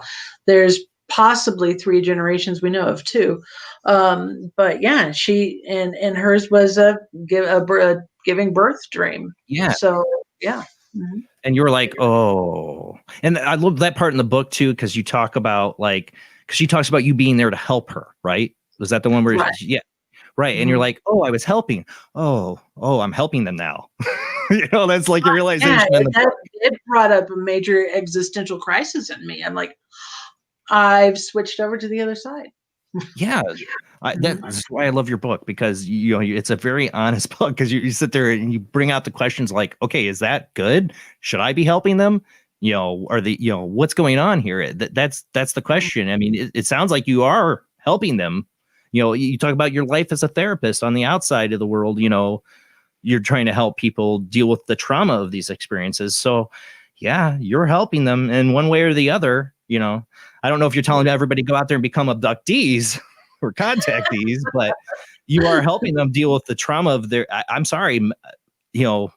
mess or whatever they're creating by doing these abductions. I mean, humans believe in free will, our rights, but then we abuse animals. And I feel like this is our karma from the aliens doing it to us. And maybe it's just desserts, but in the end, they take us against our will. And it's going to be hard for people to understand that without going, screw you aliens, or be afraid of it. So maybe we can talk about that. We got to go to commercial break, but maybe we can talk about that when we come back, and the phone lines will be open. Have you had your own ET encounter or something strange like this? Or you're just like me trying to piece it together, figure out what, if anything, happened? Tonight's your night. Call in. Great guest to talk to about this when we come back after the short commercial break.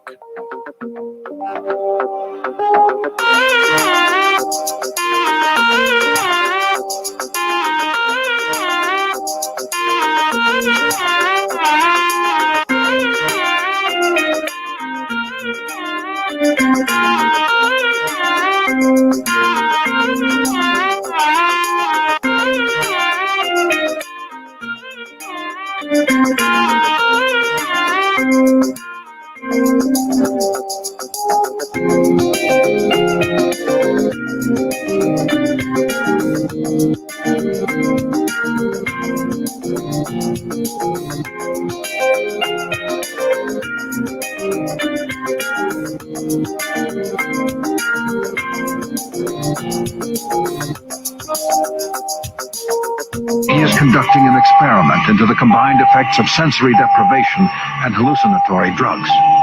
The subject of the experiment is himself, and the experiment is out of control. Ken Russell's Altered States, a film that must not be missed, is in the West End now. Altered States, Certificate X. Do you wish for more paranormal and spiritual content? The Paranormal Chronicles magazine is a free digital magazine crammed with the very best in paranormal and spiritual articles and features. No sign-up, no subscription, just free reading and knowledge for you. Read today at www.paranormalchronicles.com/magazine.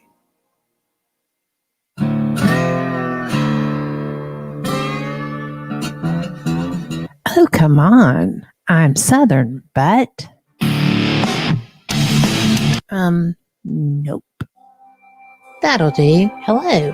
I am Kat Hobson, host of Paranormal Experience here on WBHM Digital Broadcasting out of Birmingham, Alabama. I enjoy having guests from all areas of the paranormal, from ghosts to ufology to cryptids and beyond. You'll find some of the best researchers in their fields bringing you some great information. Join me on Wednesday nights from 8 to 10 p. Eastern here on WBHM Digital Broadcasting.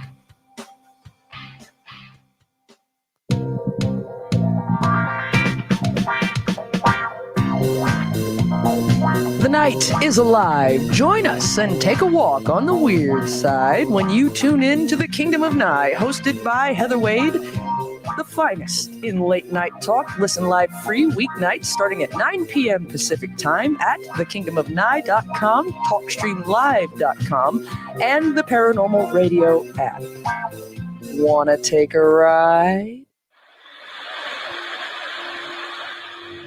Join us every Wednesday night at midnight Eastern Standard Time for Weird Wednesday, the live stream, with your hosts Jamie, the Living Dead Girl, and Rob, the Phantom, where we'll talk about all things paranormal, including zodiac, astrology, tarot card and oracle card readings, live ghost boxing and spirit communication, where we'll do voices from beyond the cold case files.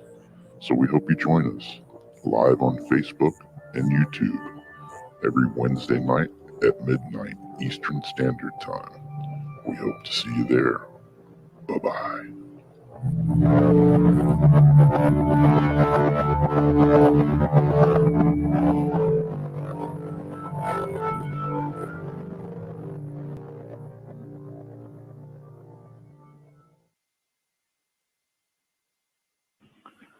Paranation Magazine is a new paranormal magazine based out of Denver, Colorado.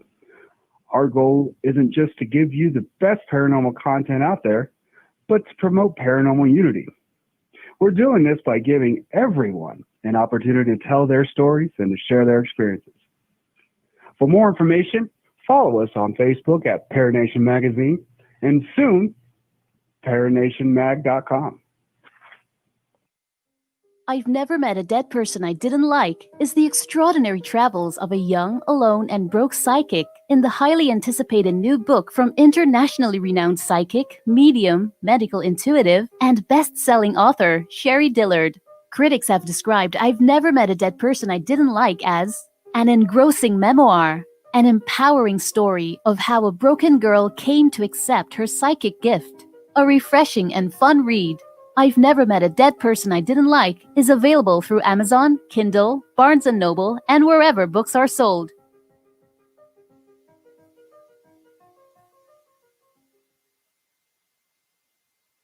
Tired of school? Who was Joan of Arc? Noah's wife? Like to travel? Let's go back into history. Let's reach out and touch someone. Want to meet people in the past? Put them in the Iron Maiden. Iron Maiden? Excellent! Execute them. Oh, yes. Then hitch a ride with George Carlin, Keanu Reeves, and Alex Winter in Bill and Ted's Excellent Adventure from Orion Pictures.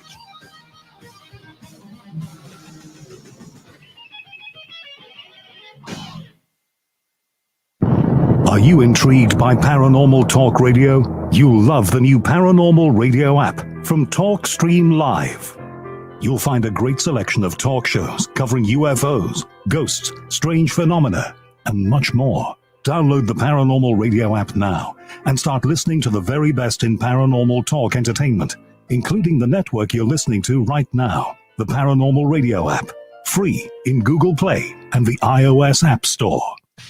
I've seen things you people wouldn't believe. Attack ships on fire off the shoulder of Orion. I watched sea beams glitter in the dark near the 10-house gate.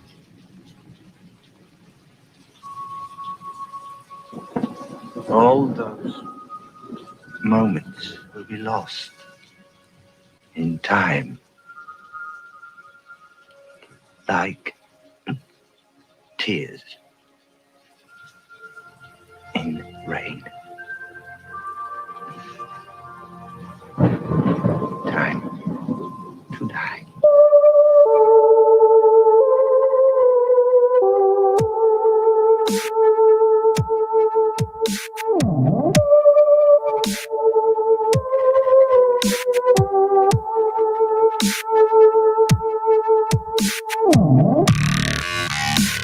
You're listening to Paranormal Soup, bringing you the weird every Sunday night. Call into the show and join the discussion. The call-in lines are 219-230-4444 or 260-225-9419 or by Skype caller ID OOJBland00 or JBland Paranormal Soup. And now to your host, Jason Bland. Tonight, we're talking to our guest, Erin Montgomery. She's the author of Dirty Little Secret, Confessions of an Alien Contactee. Have you had experiences? Tonight is your night to call into the show. The phone lines are open. Just remember, if you call in, I will, if somebody else is on the line, I might hang up, but if you call in, you'll hear us talking. Wait till we're done. I will call out your area code or name if it's Skype, and then you're on the show with your questions. I really want to, if you have these experiences, please call in tonight. This is our way to come together, figure this stuff out. Call in tonight, but let's go ahead and get back to our guest.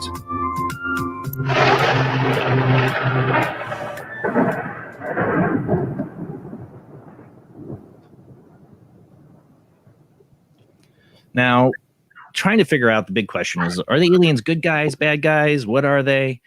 One of the important aspects I found really interesting, and something I've had experiences in too, is how maybe we might have chosen, or you might have chosen, to become a contactee before you ever were born. When we get into the idea of reincarnation and star seeds and all that, it's a huge topic there. I don't know where you even want to start with that, because it's something I've had my own two very vivid past life recalls in dreams come to me, that I'm a total believer in past lives and reincarnation after it. And I feel like this does play into what's happening with the alien abduction or contactee experience. And it seems like you do too. I do. Actually, some of the lessons, we were talking about the lessons before the break. Some of the lessons that I have been taught not only are about interdimensional travel, but the understanding that we are interdimensional beings. We actually have multiple selves and multiple times or, space-time locations. The way that I have come to understand past lives, and this is directly from ET, teachings, is that there is no time, and ultimately there is no space, but you have these different space-time locations where your soul basically has split into multiple pieces, and it exists in many different places all at once. And even though I may be Erin here in 2021, I'm also this lady named Ermine in the 1790s in Philadelphia. And I'm a scribe in Egypt, after the loss of Akhenaten, after he's gone and Tutankhamun has taken over. So, but we are all alive and existing at the same time. And the cool thing is that we can communicate. And so that's a lot of what I've been taught. So do I believe it? Yeah. I want to try there. There's a lot. There's a lot. And it doesn't always include only humans. There are lives where you're from other different, other planets, other places, other dimensions. It's all encompassing. And oftentimes we do have memories or understandings or communications with these other selves. The dreams I had, me and my cousin were along those lines, that we existed in other forms, in other worlds, and other dimensions. That was like in these other dimensions, though, we're like, oh yeah, we're being trained to be like warriors. And it's like, okay, that's weird. I don't know what to do with that, but maybe it's possible. I don't know. I've been fascinated by the idea of doorways to other dimensions or other times and parallel universes, multiverse, ever since my earliest memories of getting into sci-fi, being interested in this stuff. Stuff's fascinated me. I really caught on when you're talking about your past lives. Like, I'm Irish.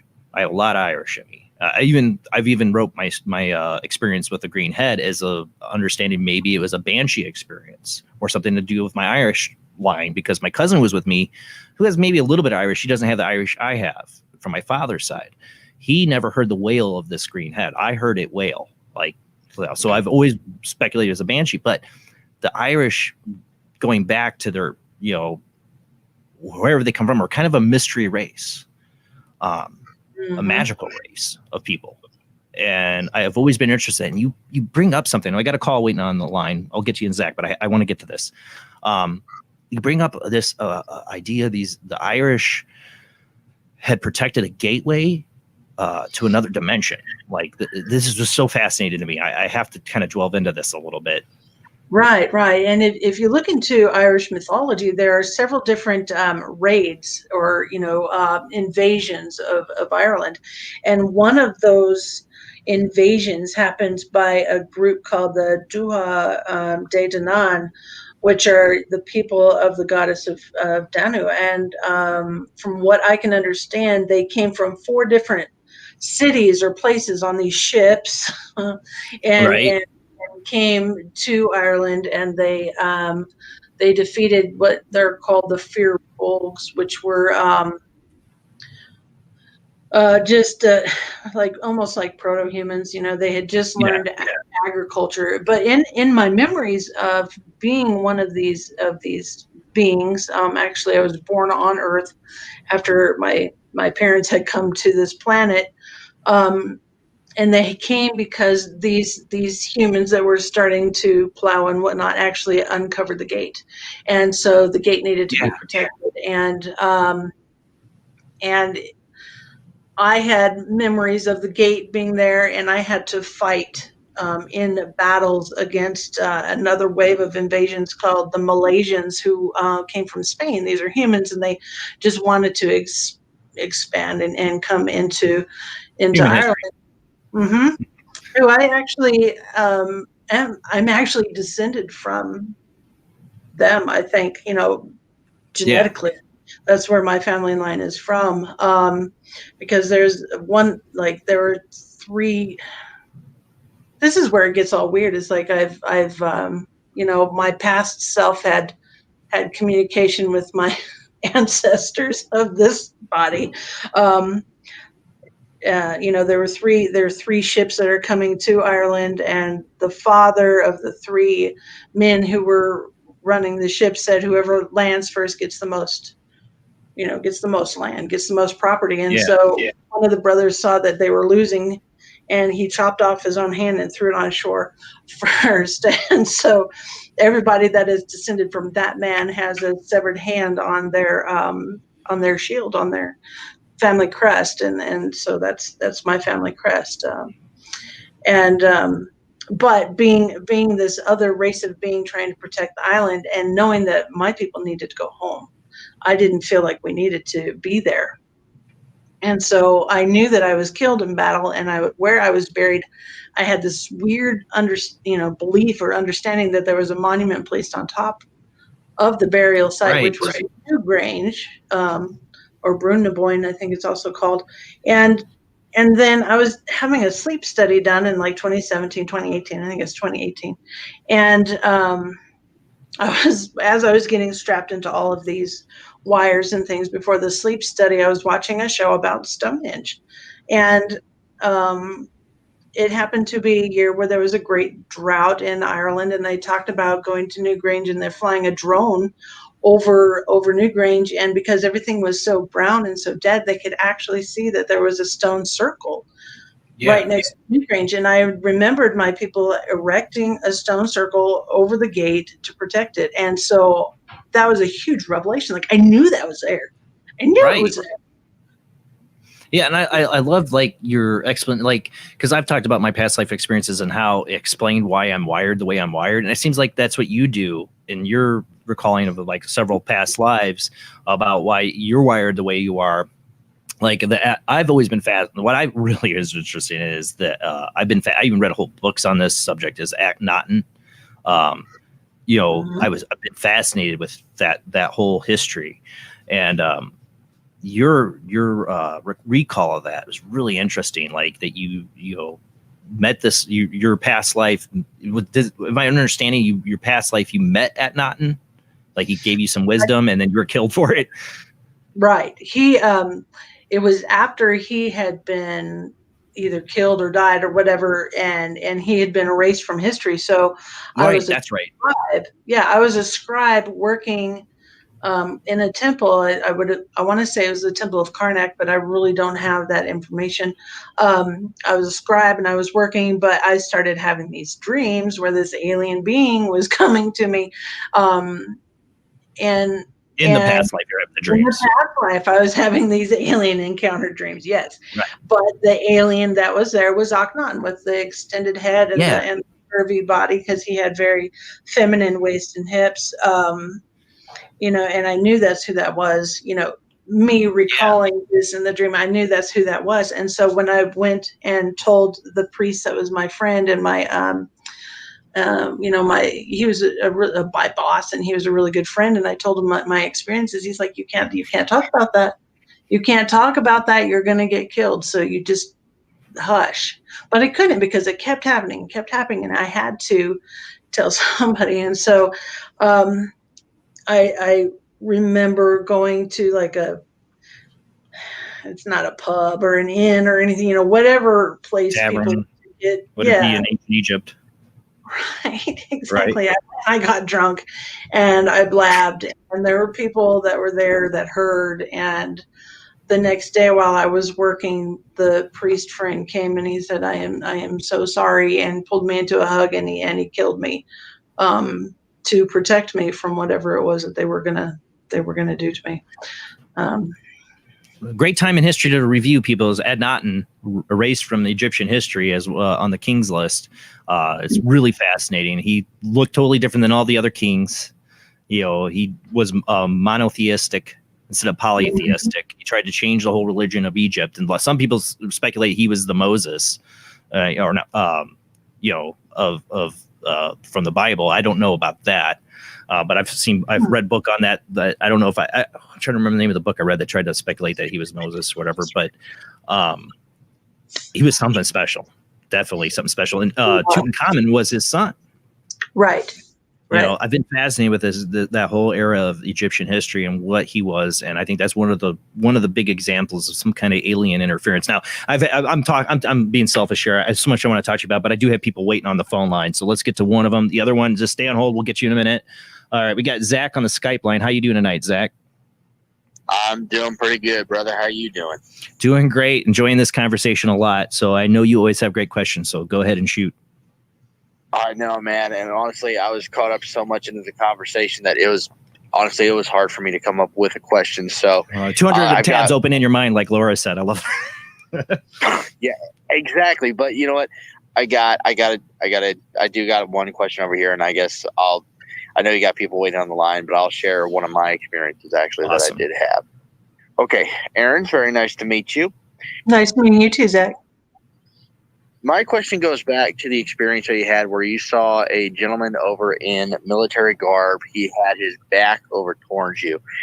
My question is, based on his uniform that he was wearing, could you tell what kind of nationality that he belonged to?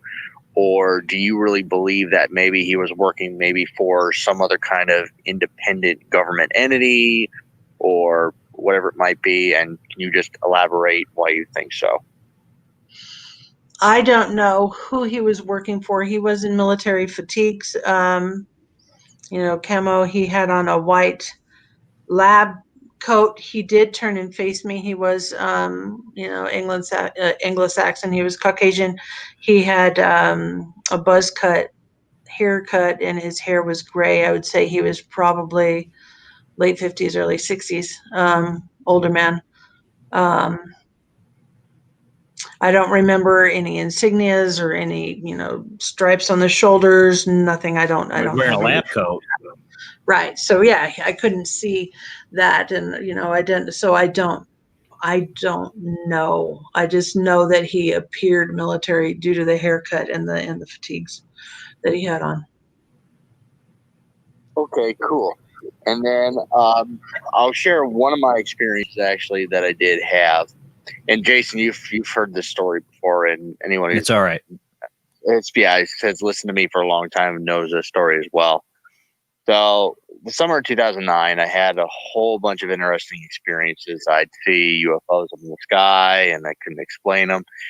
And then in that following August, I remember walking out in my backyard at night, and I was thinking about the first encounter that I had.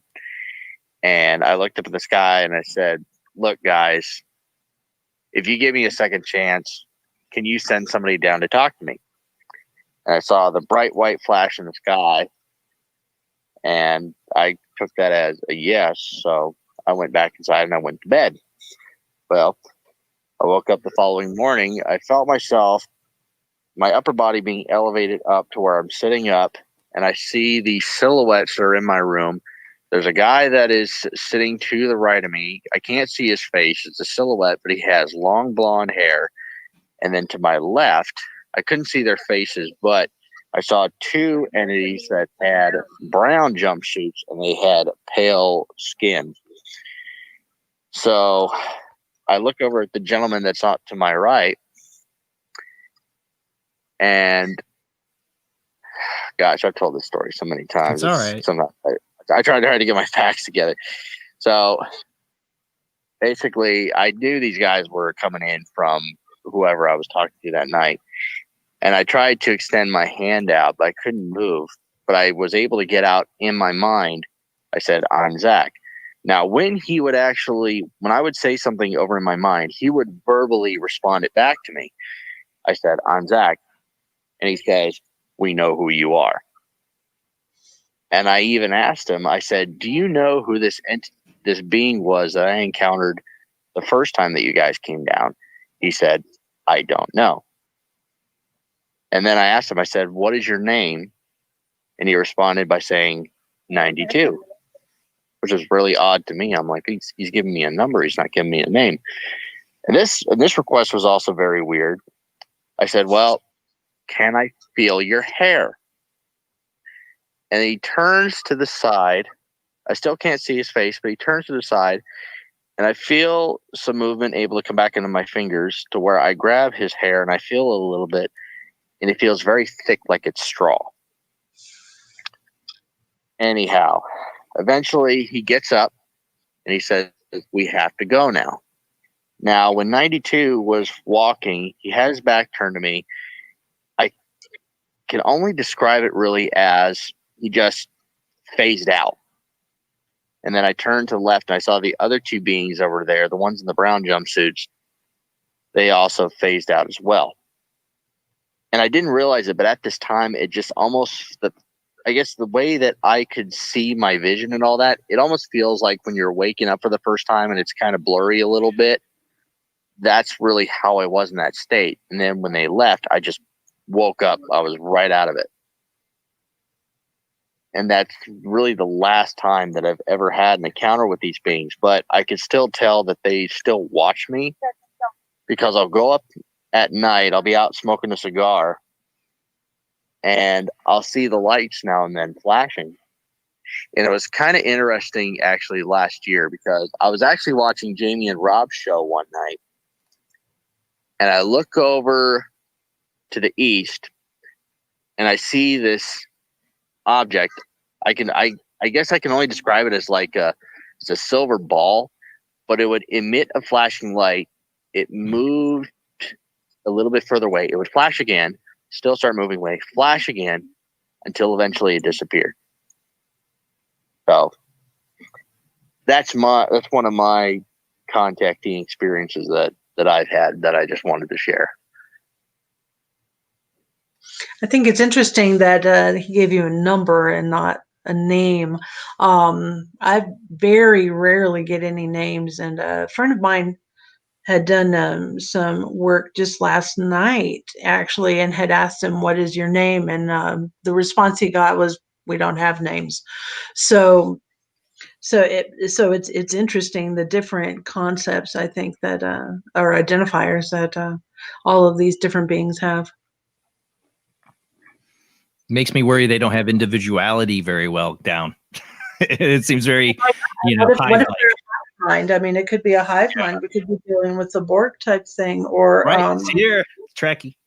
Mhm. That's not a good thing. Well, thank you, Zach, for calling in, bud. Thank you for sharing. Absolutely.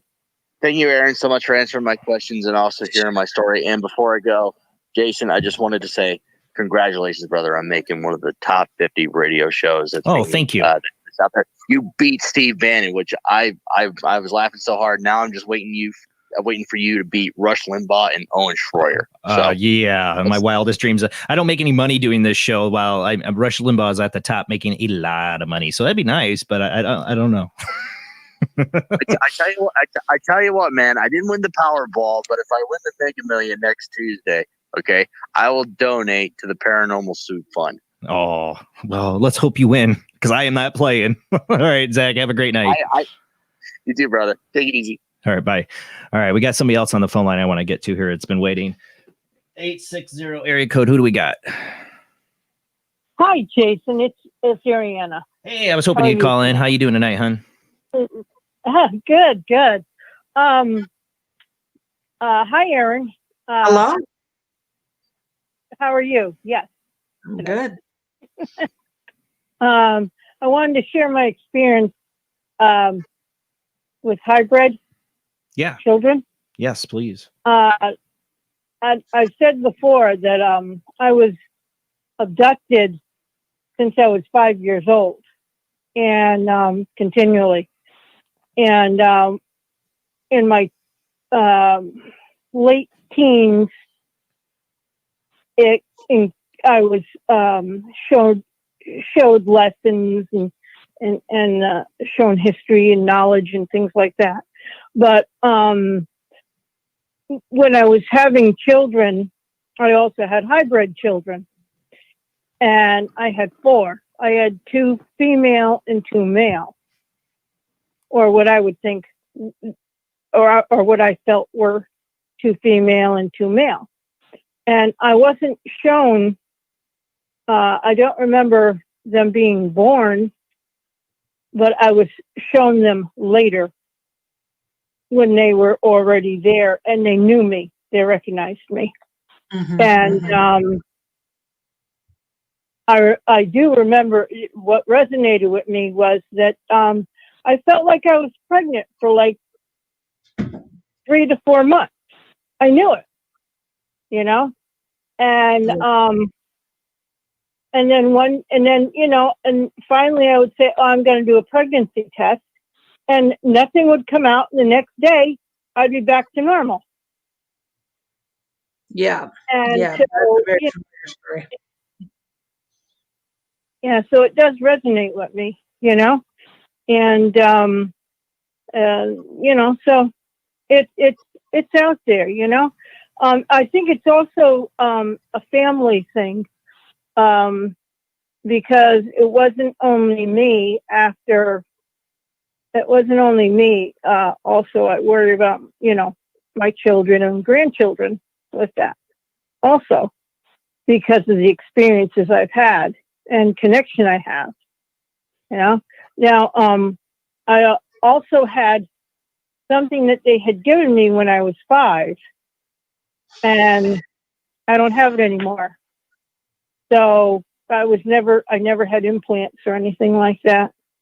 But I just wanted to say a few things, and you know, I know Jason. I've said stuff to Jason. That's why I was hoping you'd call Rob in. Before.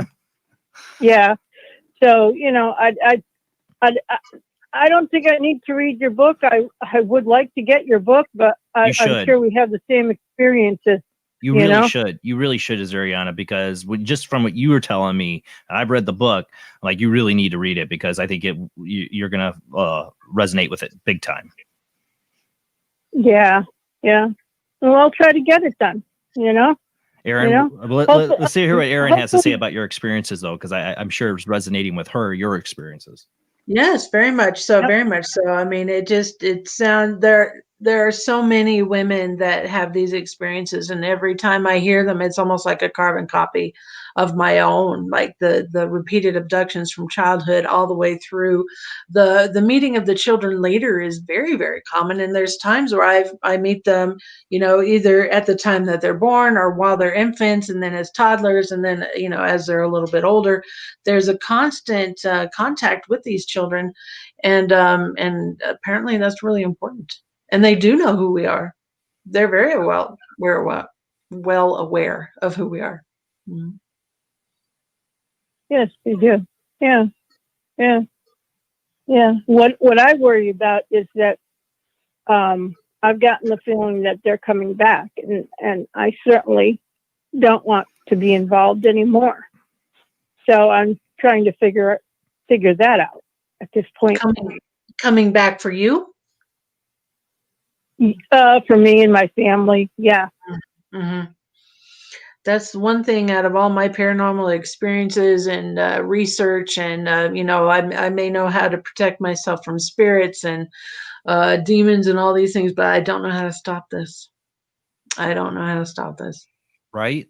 I mean, there's a lot of people out there that would love the answer to that if there is one. Some people say they do have the answer to it. Some people say, "Oh, just say Jesus Christ's name and pray to the Lord, and they'll go away." And some people say that's work, but I've heard from others it doesn't. So I don't know. Yeah, I've tried to hide and I can't hide from them. So I don't know what else to do. But Well, thank if you have any knowledge on that, I'd like that. But anyway, thank you very much for listening to me, and I like the show. Thank you very much, Erin. It was nice seeing you today. I'm so glad that you reached out. Yeah, me too. Thank you. Thank you, Zariana. You have a great night. Bye-bye. See, that's why I do this show. Why I do it is the come together on these experiences, be it ghosts, UFOs, Bigfoot, whatever, that we all have to compare notes and our experiences to kind of fully grasp what's going on here. And both Zach and Zariana's experiences, my own and yours, they have these connections and similarities. I mean, like you said, carbon copy of your experience when it comes to the hybrid and the pregnancy. Yeah. The more people that we know and the more people we reach out to that have the same experiences or similar, and we can connect it, the more sane we feel, the more real this becomes, and the more we can accept ourselves and know that we're way more normal than we realized. Now, what other experiences I've that the number of experiences you share in the book also come with people like recognizing you, like that you've never met, strangers. Like the one that particularly comes to mind is the guy that ran away from you. Yeah, that was funny. Let's talk about this a little bit. Yeah, I have always been asked, and I did not grow up here in Roswell. I grew up in Colorado, and I don't know how many times I've been asked, like, "Hey, we graduated together, remember?" I'm like, "No, we didn't. No, we didn't." And one particular friend who I later learned is also a contactee, he's like, I remember you in high school. I'm like, "Kid, you could be my child. We were not in high school together. It didn't happen." But yeah, the most extreme and funniest but slightly disturbing experience, I was working at the library in the children's department, and I was sitting on a stool and shelving some books, kind of low down, and a man had approached, and he had a question, and I leaned out, around the stack so I could see him, and he saw my face, and he said, "Oh my God, it's you!" And he started running backwards, and he left the building like really fast. And at the time I was perplexed, like, what the heck was that? And now it makes me wonder, were we on ship together and he recognized my face? Was I somebody, was I one of those people that were calming him down, or, Right. What is this? You weren't Why successful. Mm-hmm. You were probably good at it then, because he's freaked out when he saw you. Right. But that's pure speculation. I don't know. I have no idea. That's a weird experience. That's a weird experience to have somebody just flip out like, "Oh, it's you," and run away. See, you got to see Taken. You got to see Taken, Erin. And I told this to Terry, because there's these kind of Steven Spielberg. I think he knows something. In this series, the two people, like the end, almost the end game of the hybrid program, the man and the woman, who were mated together, but didn't know it. Like they created a child. He ends up running into her and the child, and like they find out, like, we were on the ship together, we had sex together. Imagine that experience, like if they were doing that. That's what they have at the show. But that's what I'm saying. Like, they're people like have like a knowing, like they've always known somebody or whatever, that they either be one past life, or two, you've been on an alien ship together. And it's one of the two, maybe. I don't know. I've had, I have the experiences where I feel like I've known somebody forever. And I usually sum it up to be maybe past life. But it's interesting to think that maybe if you are an experiencer or contactee, that you are been on the same ship as other people. Right. And the more contactees that I meet, the more that I know that is the truth. Some that I have recalled as children, upon seeing photographs of them as a child going, oh my gosh, I remember you. I remember seeing you on ship. Or, just as adults seeing them on ship and being able to say, hey, did something happen to you last night? Because I saw you on ship. So yeah, that happens. And I can tell you didn't read the chapter that has the blue room in it. So I saw something, I read a bit. Let's talk about the blue room. No, I think I was just getting into that. What is the blue room? I started having these experiences the end of 2019 and beginning of 2020, where I was in this room that had just, well, I call it a blue room because it was just blue in there. The lighting or the ambiance was very blue. And it was almost like an orgiastic experience. There were multiple people in the room. It was very sexually involved. Other humans, other types of entities. I don't know. It's very, very fuzzy. But when I was telling some other experiencers about that, one of them was like, yeah, I know exactly what you're talking about, and I know you too, and so yes, that what they say and taken absolutely happens. We are actually mated on ship, and sometimes we meet each other, and it makes things really complicated.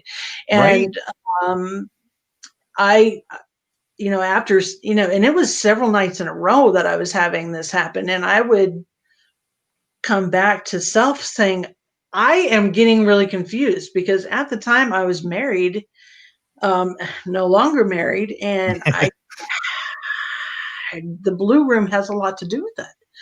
And I remember thinking, don't they understand that this is not how a human mind works? If we're in a monogamous relationship, we kind of like to keep it that way. But now I'm confused because I'm having all these other feelings. And yeah, the marriage quickly, it just, we're not married anymore. So yeah. You think they had the big problem there for your husband or ex-husband now, to know that his wife's being taken away to a blue room alien orgy? As funny as that sounds, it's the truth of the matter. I mean, it's not funny, and I'm sure he'd be really pissed off if he watched the video, but I doubt he will.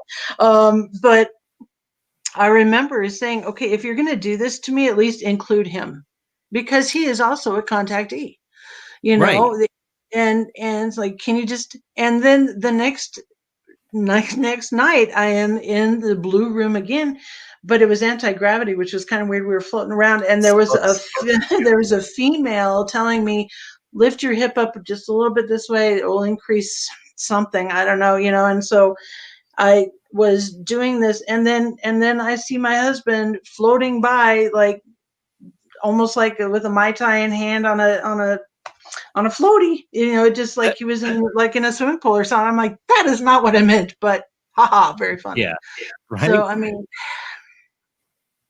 but that might have been your way of your brain translating something else, or him being. Right, yeah, I don't exactly. know what's He was there, but I don't know if he had a Mai Tai in his hand.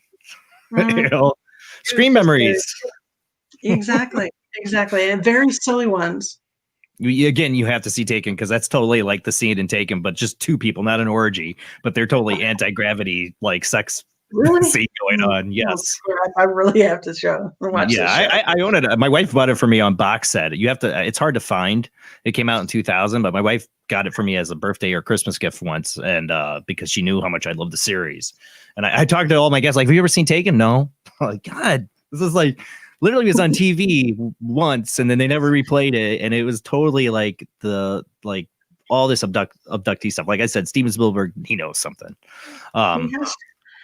The purpose of them doing that, I mean, like you think was, they could implant you or fertilize an egg and put it inside you, but for some reason they have to have this sexual interaction, like to make the right hybrid. You wonder what in Taken, it's because they both have alien.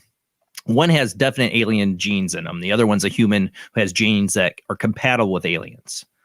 Mm-hmm. So that's the two family lines that like meet. So this is what makes me wonder, like, because if you're doing that, like, who are you doing that with? Is that another human or is that an alien? What is that? I'm sorry if that gets too personal. I don't know. It's up to you. No, I can totally talk about that. I don't think that we need to hold back on anything, even though it's kind of crazy and weird to talk about, these sexual encounters on a ship. Yeah. However, after so many different generations of ET contact and knowing that they do these things, I really start to wonder, like, am I a hybrid? Do I, how much of my DNA has been manipulated by them to make me who I am today? And then the man that recognized me in the Blue Room and knew who I was, and we had been together, is also a multi-generational contactee. So when you mentioned earlier, do they manipulate these things? Yes, they absolutely do. Like I said, do they play matchmaker, too? Like set people up. I believe that they do. Absolutely.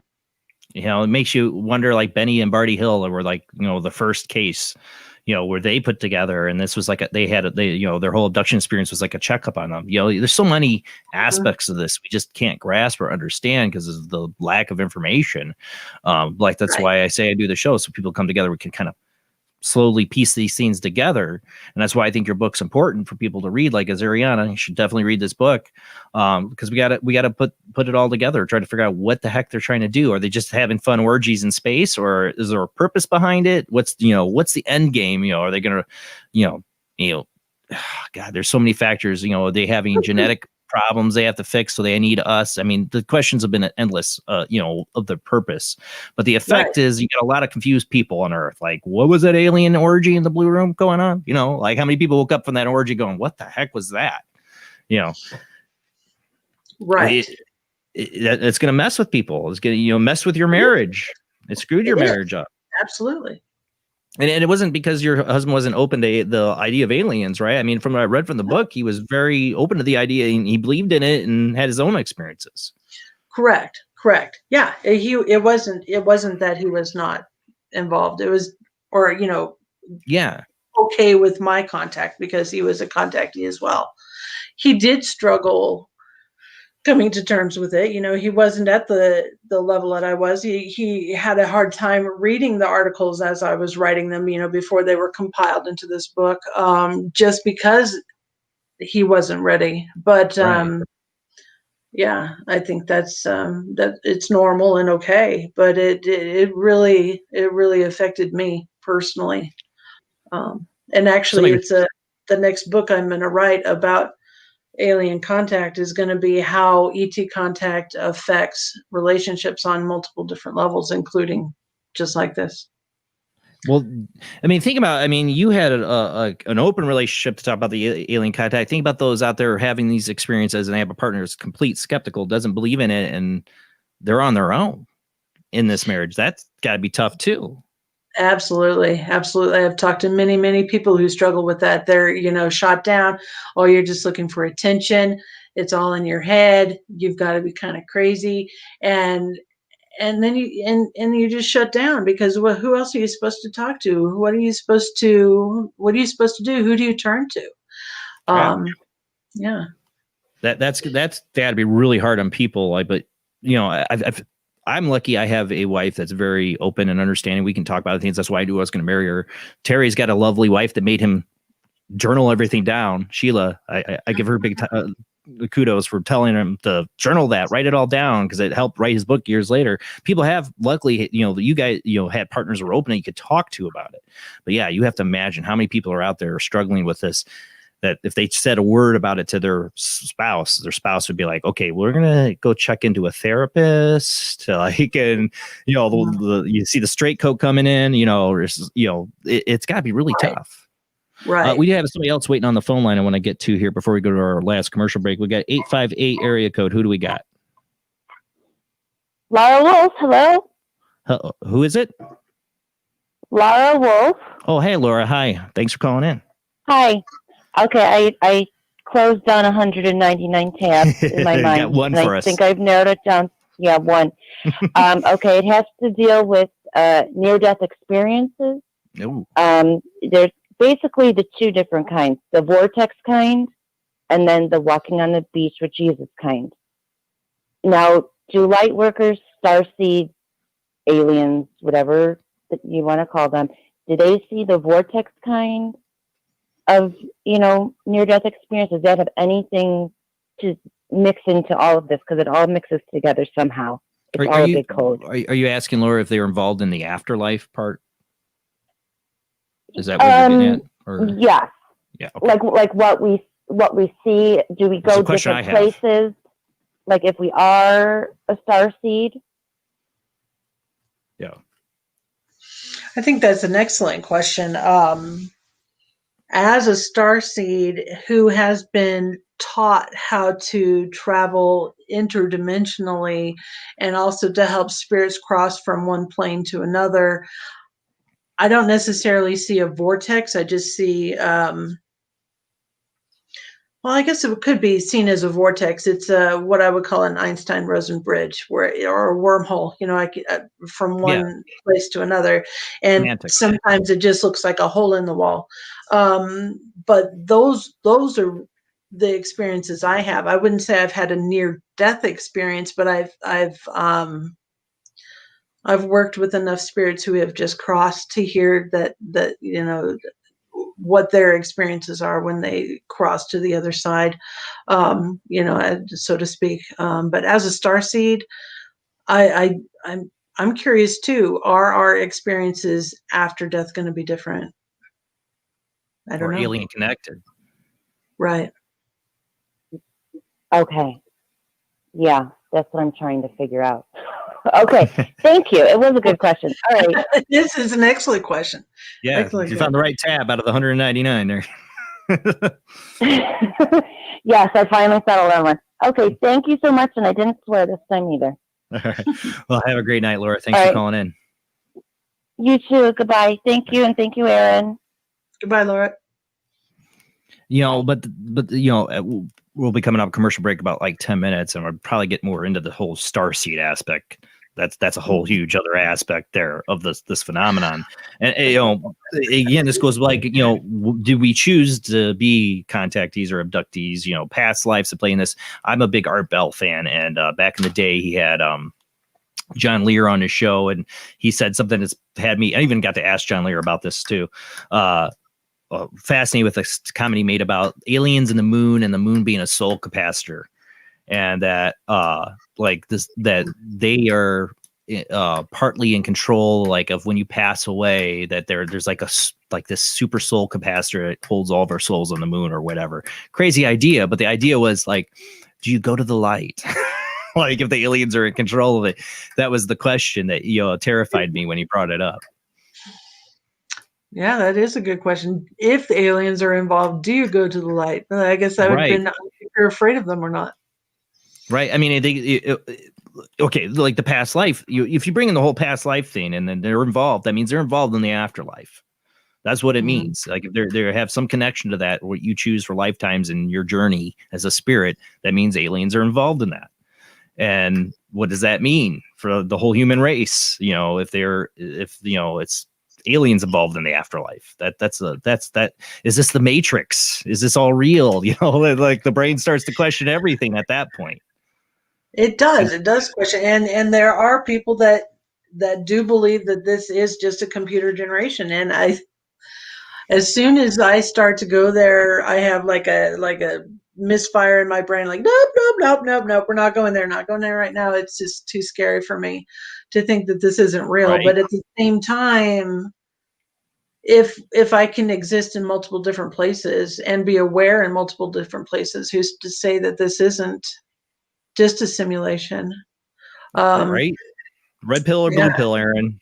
That's what I saying. We got another phone call here. Let's go ahead and take them so I can get it before the commercial break. 860 area code. Who do we got? Hey, Jason, it's Royal in Connecticut. How are you? Hey, Royal. Doing good. Thanks for calling in. We got about... Good. Hello, Jamie, Rob, Erin. We got about 8 minutes before commercial break, so just so you have the time frame. Yeah, it's pretty quick. Okay. My question to Erin, well, first of all, I have a comment. I actually found out here on your show, Jason, you had a guest on a few months ago, and I'm sorry I forget her name, but she was able to communicate with aliens. And I asked her on your show what my origin was, and she said that I was a starseed Arcturian. Yeah. And God, which guess? I remember that, and I looked a lot. I can't remember what her name was, but she said I was definitely Arcturian. Yeah, but the thing is that I don't have any memory of actually being abducted. I do have a lot throughout my life, a lot of episodes of missing time, and I mean sometimes hours at a time. And I was wondering if Erin experiences a lot of missing time as well as, of being abducted. Yeah, we haven't even talked about that. Yes, actually, I've had episodes of missing time, and I've had episodes of added time. So, needless to say, I don't think they're very accurate in putting us back exactly where it was that they took us time-wise.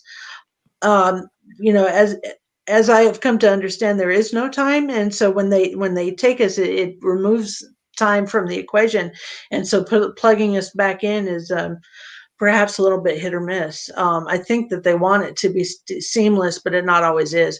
The last time I had missing time was right before I met Terry Lovelace. Actually, it was June of 2018. I had taken a trek up to one of the crash sites here in Roswell just because I had never gone before, and I think we took a wrong turn and weren't there, but we were close to it, and we had a very strange encounter with a triangular shaped cloud that we don't believe was a cloud. But the next day we were driving in the same area, and we lost about half hour, 45 minutes, something like that. Out of the car, there were three of us in the car, all three of us experiencers. And I was the only one that had any recall of what had happened during that time. So, and I don't know why. Is it because I have addressed the trauma? Is it because I have purposely worked on, putting this all to bed so that I can remember more than others? I don't know. Right. Interesting.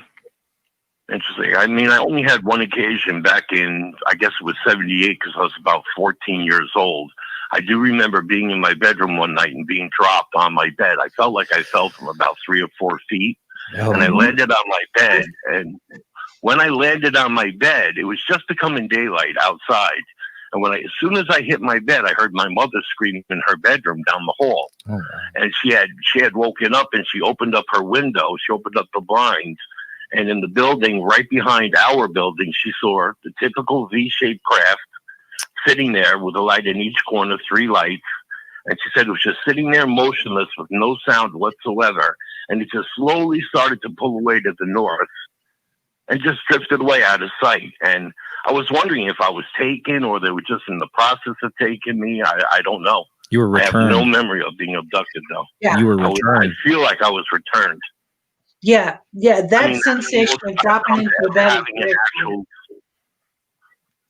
Right. I was definitely dropped from at least 3 or 4 feet, I would say, above my bed. And same exact time my mother screamed. So I feel as if I was returned.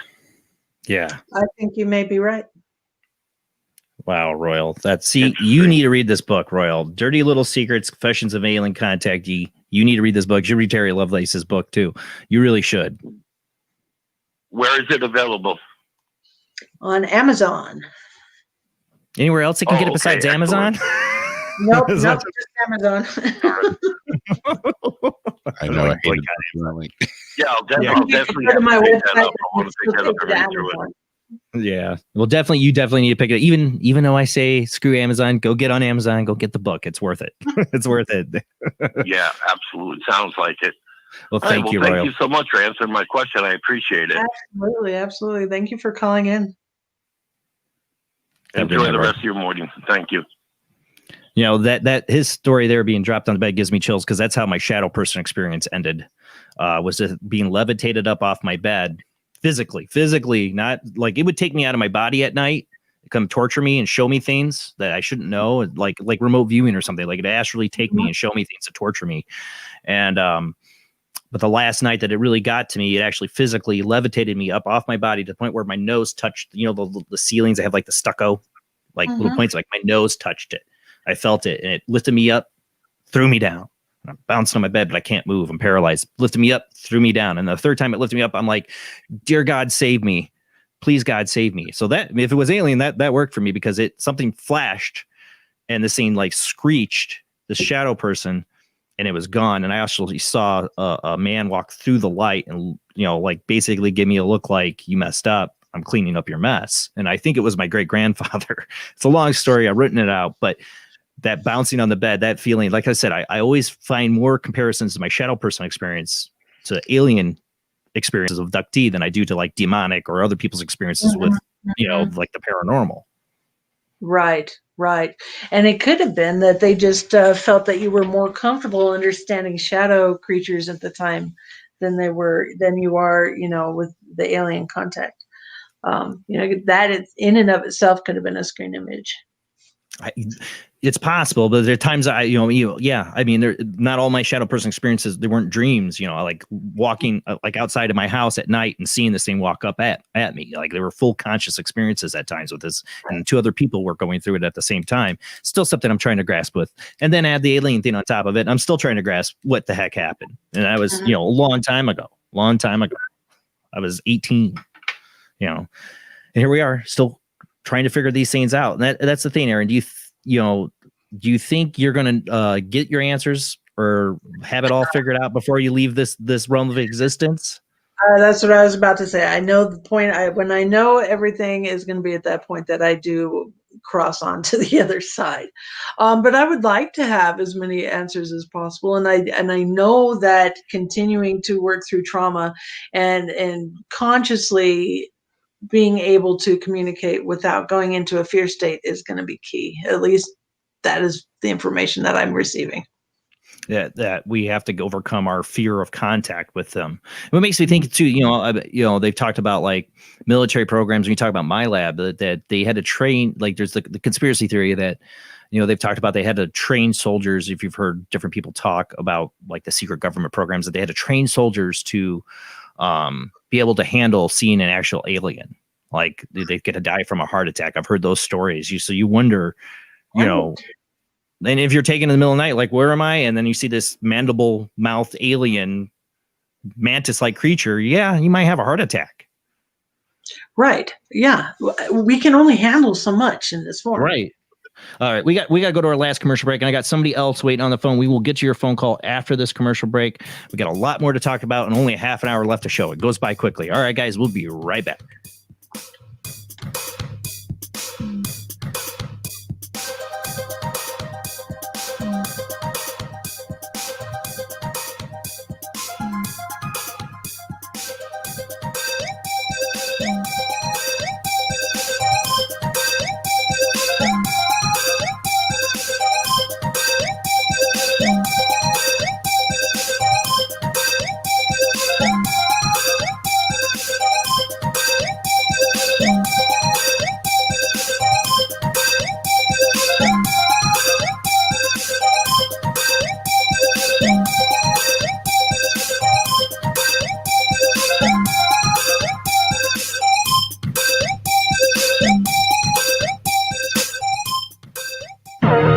Intercepted transmission of unknown origin. Transmission?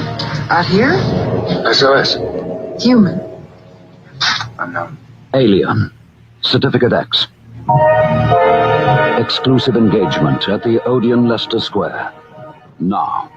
Any systematized transmission indicating a possible intelligent origin must be investigated. In space, no one can hear you scream.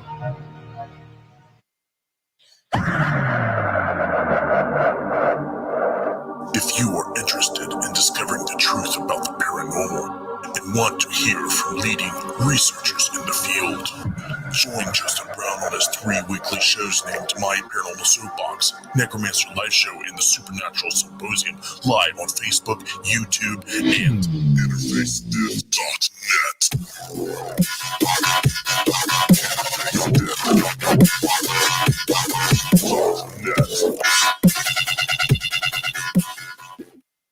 This is an APAC studio presentation. Hi, I'm Barry, owner-operator of Barry's Barometer Barn. Lately, I bet you've been lying awake at night asking yourself, how many barometers do I really need? Well, at Barry's Barometer Barn, we think you need more than one. Otherwise, we're going to go out of business. Remember, at Barry's Barometer Barn, we don't know the meaning of high-pressure sales. Come on, folks, buy another barometer. I'm trying to put my kids through college. I've got a family to support and a secret mistress who isn't cheap. Visit Barry's Barometer Barn, 000 Storm Drive. Come on, folks, buy a barometer. I'm Barry's older brother, Larry, and every time one of you people walk past the store without coming in, Barry beats me.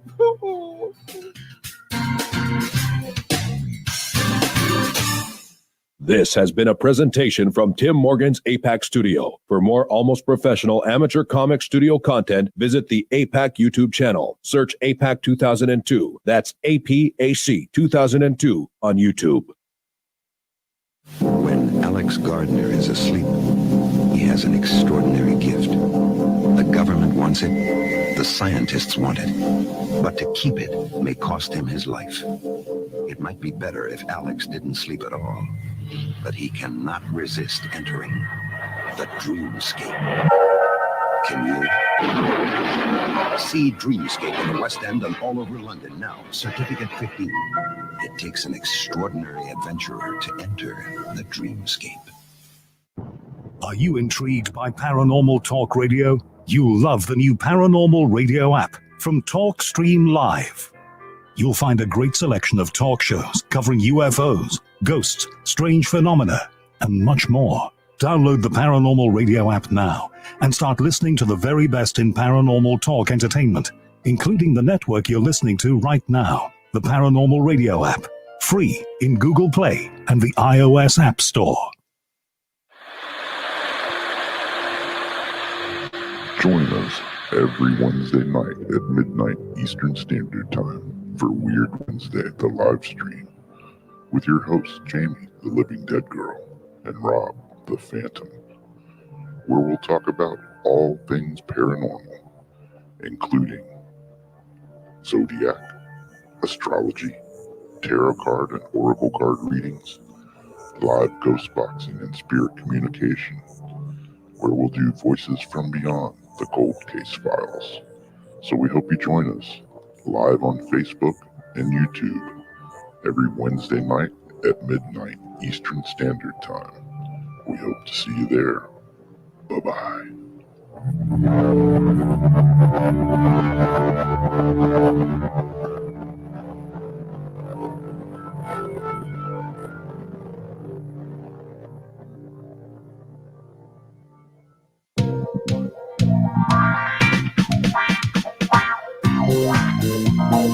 The night is alive. Join us and take a walk on the weird side when you tune in to the Kingdom of Nye, hosted by Heather Wade, the finest in late night talk. Listen live free weeknights starting at 9 p.m. Pacific time at thekingdomofnye.com, talkstreamlive.com, and the Paranormal Radio app.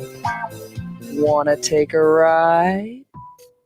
Since 1948, Fate Magazine has brought you reports of the strange and unknown, all of them true. Fate Radio is carrying on that tradition, bringing you the unusual, macabre, strange, and bizarre. Join host Kat Hobson Sunday nights from 8 to 10 p.m. Eastern on WBHM Digital Broadcasting.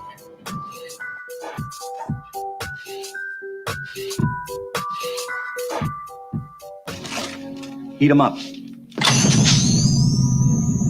Do, re, Egon.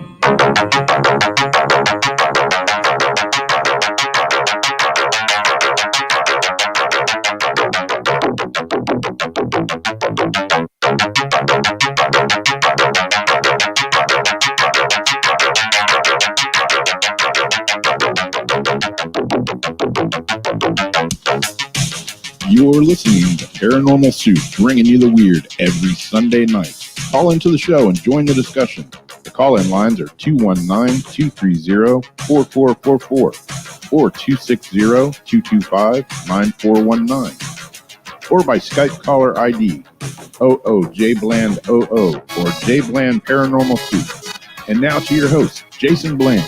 Tonight, our guest has been Erin Montgomery. We're talking about her book, Dirty Little Secret, Confessions of an Alien Contactee. We've had so many great calls. We had somebody else waiting online, 856 area code. You can call back into the show. We lost you during the commercial break. If you lost connection or hung up, I don't know. But call in if you want to talk. We can still take your calls this last half hour, especially if you've had an experience of your own. This is our place to share it, to understand what's happening to the human race. Maybe that's explaining for what's going on now in the world. I don't know. But there are millions of people, I believe, out there having these encounters that they can't explain. I'm trying to understand it. Oh, I just disconnected from them again. They are trying to call in. Let me see if I can take them on the other line. Technical problems. But let's go ahead and get back to our guests.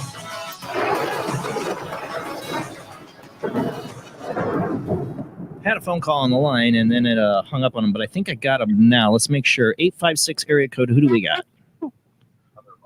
Hello? Jason? Yes. That was me. Who's me? Who's there? D. Oh, it's D. Oh, hey, D. Sorry. I thought you said that was me. I'm like, okay. How you doing tonight? Are you? Ooh, I think says connection's good, but she's cutting in and out. Are you there, D?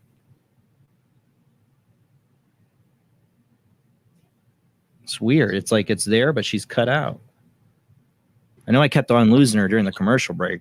She had you there, a joke D? for us. She had a joke? Mm-hmm. Oh, no. And I can't get her to come on. Huh, that's weird. Hey, D, what I might try to do... No, that won't work. I don't know why it's not working. Like, she's there, but I'm not hearing her. Are you there, D? Can you hear me? Nope. Huh. Oh, it just hung up. Call failed. Yeah, there's something with it. It says excellent connection, but then call failed. Yeah, this is not an excellent connection. Huh, that is weird. We'll see. Maybe D can try calling back in. Call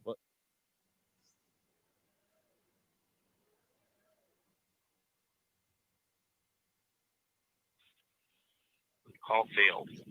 Yeah, there's something. Oh, you there, D? Yes, Jason. Yeah, all right. Make sure you turn us off in the background. Extinguish thy webcast. There we go. Okay, I'm sorry. No, it's all right. I'm not the replacement phone. And then somebody called me. Anyway, I'm glad I'm on the phone with you. And I have a neat joke to tell you. Okay, go for it. What is the best transportation that the aliens take to go on vacation? Best transportation aliens take to go on vacation. I don't know. The astroplane. Well, say that. What did you say? Astroplane. Astroplane. Astroplane. Oh, jeez. I haven't heard that one before. That's good. Thank you. Well, besides I tell poems, I also make up jokes. So I just thought I'd make that joke to make people laugh tonight. But, it's funny, D, because I saw somebody comments like, it got really dark. I'm like, I know Erin doesn't want it to feel dark for people. Yeah. And I miss you guys, and I'm sorry I missed Rob's birthday. Oh. But can I sing a song for Rob? Thanks, D. Happy birthday to you. Happy birthday to you. Oh, no, we don't want to copy. No. I actually get a copyright infringement for that. I'm not joking. Don't sing the happy birthday sign. Nope. Seriously, they're serious about the happy birthday song. She's trying. She's singing it for you, Rob. Yep, I got it. Okay. D, thank you so much for calling in. But do you have any questions for our guest? I did, but I forget. Too many index files. I know a question. Has Erin called up the MoveOn company, let them know what she's experienced? Have you reported to MUFON? I have on occasion reported to MUFON, not about any abductions or anything, but just seeing some ships in the sky 2 or 3 times. That's good. Because I went to my first MUFON symposium in Cherry Hill, New Jersey 3 years ago. And I met Randy Travis in person. Mm-hmm. He's a nice man. Randy. I drove him nuts when I went to his classes. He was so glad to get rid of me after the day. Was it your jokes? Oh, yeah, they tell him a lot of jokes. That's why he wanted to get rid of me. Well, I appreciate your joke. You're welcome anytime. And if you need any poems, I'll be glad to text them to you. All right. Well, thank you, Dee, for calling in. You have a wonderful night. You're welcome. And tomorrow I see my ENT doctor to find out definitely why I'm losing my voice. Oh, yeah, I remember you had the voice issues. Oh, well, good luck with that. I hope they figure it out for you, Dee. Thank you. I'm giving you all hugs tonight. Oh, thank you. All right, Dee, you have a great night. Thank you, Dee. You too. Thank you. Good night, people. But yeah, the point is too, as we talked about this before the show, you don't want people to think it's scary or dark. I mean, there's a lot for people to like see and think, they see fire in the sky. I think things can be very scary, and you've definitely been traumatized and scared, but there's this whole part of it too, that you want people not to be. That's your whole point of your mission, kind of, is to help with like the trauma of it. Right. I'm not going to say that the MyLab stuff is not scary and terrifying. Yeah. I'm not exactly sure how I can even learn to cope with those kinds of things myself. But the experiences that are disturbing and strange and, so foreign you become afraid, those are the things that as contactees, and I think that there's a huge number of people that are experiencers and contactees that don't even realize it.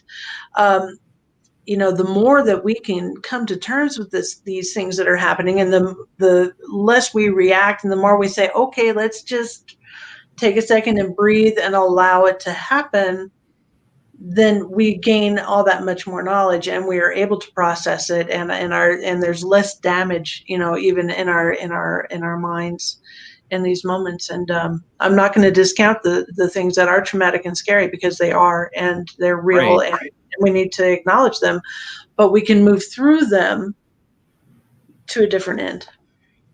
Now, Debbie has a question here. Let's see. Question for Erin. I wonder why some people have abductee experiences with aliens that seem to hurt or take physical samples. This is kind of where we're at with this. And why others have telepathic experience with what seem to be higher dimensional ET guides. And some people have both.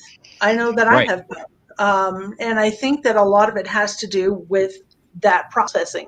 If we are unable to come to terms with what is going on, we're going to focus on the physical and the scary and the painful, because I know that I've had exams. I know that I've been in the blue room and had these experiences, but I also have been taught these important things like the interdimensional travel, and many times in my life I've been guided into really good directions to go. I think that there must be a plan for me somewhere that they've instigated, and they kind of push it, like even becoming a therapist. That I was a librarian, and I was happy as a librarian. However, I was pushed to go back to school, and become, go into psychology. And so, here I am as a marriage and family therapist. No clue that this is what I was going to do, but now it all makes sense. Like, oh, okay, now I get it. I see why I had to do this to get here. So I think that the people that are feeling the abduction side are just in the process before they, there's all these different terms. You hear abductee, you hear contactee, you hear experiencer. And to me, it's like a process. You move from abductee into contactee. Right. As you understand what's going on, and you become more of a willing participant. you definitely became a willing participant at some point in this process. Like you said, you're like even helping people. They remember you helping them during their abduction experience. That's right. That means you're on their side. Like what does that mean? That's the you don't that's very complicated, and I don't know if I'd be happy if I found out I was like, oh yeah, they got me helping them out with their abduction. Like I said, I'm a kind of a libertarian free will kind of person, and I don't know if I can accept taking people against their will. I try to remember, like, maybe I don't understand their perspective. The one thing that makes me think that, okay, somehow we gave them permission is the past life deal, the star seed. One of the like I was pointing out before, your past life memories, I thought was really interesting is the gateway in Ireland that they uncovered. But in that, you also talk about like souls from another alien dimension from that I know this is really complicated, but from that gateway back way in the past in Ireland, coming through that gateway, right? Like that was like a portal or gateway. Right. It was a gate from another place, and it could be used by many different kinds. And that apparently was why my people were there to protect it, because there were entities that we thought did not need to be there. I don't know what our agenda was. I don't know what the other being's agenda was, but they were bad and needed to be kept out. Well, what makes me interested in that, like I said, being Irish and having my green floating head experience, I thought might be a banshee, is all the myth and lore in Ireland of entities and creatures like, fairies and, leprechauns and, banshees. All this tied to the Irish traditions is some kind of these maybe interdimensional entities they were experiencing that got through that gateway. Well, and if you go into the mythology, like I was saying, with these different invasions, after the Dion people were there, and the next wave, who they fought against were called Fomorians, who were these very tall, stinky giants that were covered in hair. And so it makes you wonder exactly. It all connects. Mm-hmm. So that's why I do call it Paranormal Soup. Does all these things connect? And I've always just had an inkling that we, if past lives exist, that many people have been lived on other planets as aliens or whatever. That we all, that this whole Earth could be a melting pot of different alien species. Souls of alien species here on Earth. I believe that it is. It could make why we have so much attention on us from aliens. Because, you get people saying there's 72 alien species out there, or there's 100 or whatever. I'm like, why would all the aliens be here? Well, if we're like some kind of way station for alien souls, maybe that's why they're all checking in on their, I guess, alien souls. I don't know.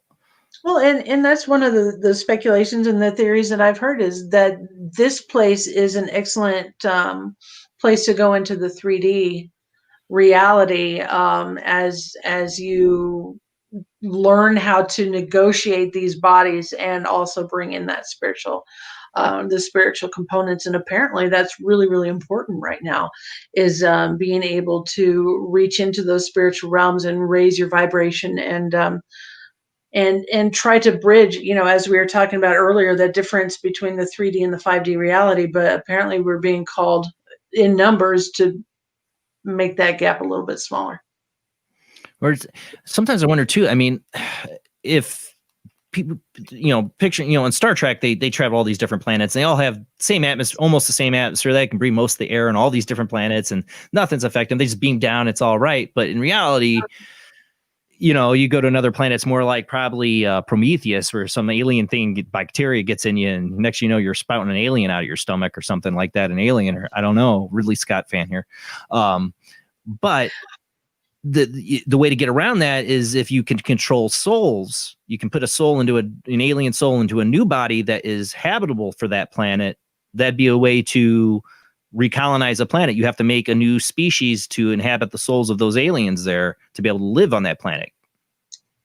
That is a really interesting thought, and it makes a lot of sense. That's what I've always wondered about. What is the purpose of the hybrid? like too, if they're making these children half human, half alien, it's like they're trying to, they don't want to be totally human. Like they're putting their souls in us, but it doesn't totally work because we're limited. Like we can't remember things. We can't realize our 5D experience maybe. And maybe that's why they're doing the hybrids, is like they're trying to find that middle point where their souls can be truly themselves in a half human, half alien body. I know, way over people's heads probably, but these are the things I think about, like what's the purpose? Right. And the fact that these hybrid babies have to have the love and attention of the parent, or they die maybe.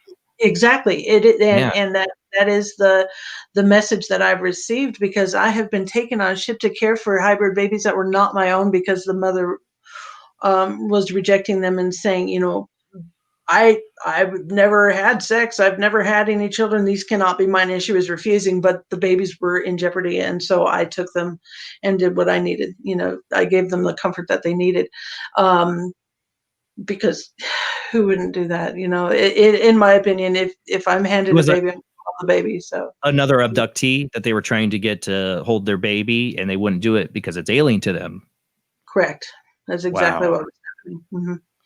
But you got to think that's, because you hear about this in abduction experiences all the time about meeting their hybrid children. Countlessly. There's so many experiences of this that's such an important element that these children have to have some kind of contact or this connection or they die. The sexual thing too, the blue room. I mean, the fact that they can't just artificially inseminate, that maybe they need to actually have the actual coil sex or whatever it happened. There has to be some sort of soul connection, the energy, something, love. Well, Blue Room doesn't say, it sounds more like Eyes Wide Shut or something than love, but it's some kind of physical connection to make the hybrid, the breeding process work. I don't know. I mean, for humans, the only thing we can compare it to is what we do to other animals, and trying to, I guess, raise cattle, raise animals or whatever. That's what it feels like. Mm-hmm, very much so. Or breeding dogs. I mean, it's horrible way to make those comparisons, but that's the only way we can, because they are above us in the food chain, I guess.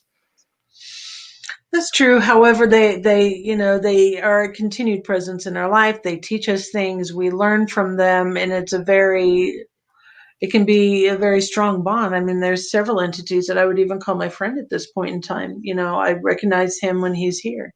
Like, oh, hey, how's it going? Right. Let's go do whatever we're going to do. And so while we are cattle-ish in some aspects and others we're not, and it's they talk to us and we talk back. We have relationships. It's not just the cowboy on the horse just maybe that's why they don't eat us. But I had my worries about that when I don't remember from Terry's experiences, him seeing the plasma filled body part tank thing. Have you had that experience? Because that's a question I've had. There's a Dulce reports of this kind of I don't know what you want to call it, like we're being eaten or something. I don't know. But do you have any thoughts on that? Some dark aspects there.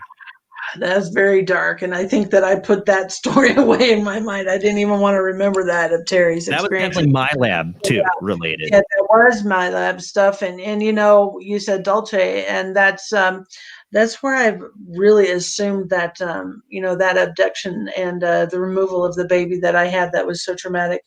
And the My Lab experience, I believe it was at Dulce, which is only a couple hours away from here. I was underground in some sort of bunker or inside a mountain or something, because I was not on a sterile, clean ship that I'm used to seeing or building or whatever. I was in a rock-hewn cave, basically. Underground. Yeah. And how much, like Dulce. Mm-hmm. That's what I thought of reading your book.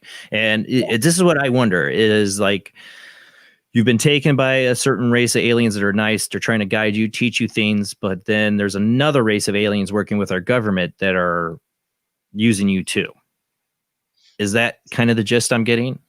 That's what I think. And I think that the only reason that the government and these other aliens are dealing with me is because of this other contact. because they want what these beings have and are giving to us. So they're trying to take it. All right. This is a question from Laura. Wow. All right. Question now. What if you've had an endometrial ablation surgery and can't have kids, but someone is having soul sex with me, my ex-fiance in spirit, an alien, or I'm picking up empath vibes from spirits playing Cupid? So she sounds like she's having some kind of like blue room experience or something like that too. Right. Well, and if, if I can have all of these symptoms of pregnancy and yet not be pregnant, Well, she can't get there's a baby, right? And then there's a baby on ship, but I'd never actually have a child.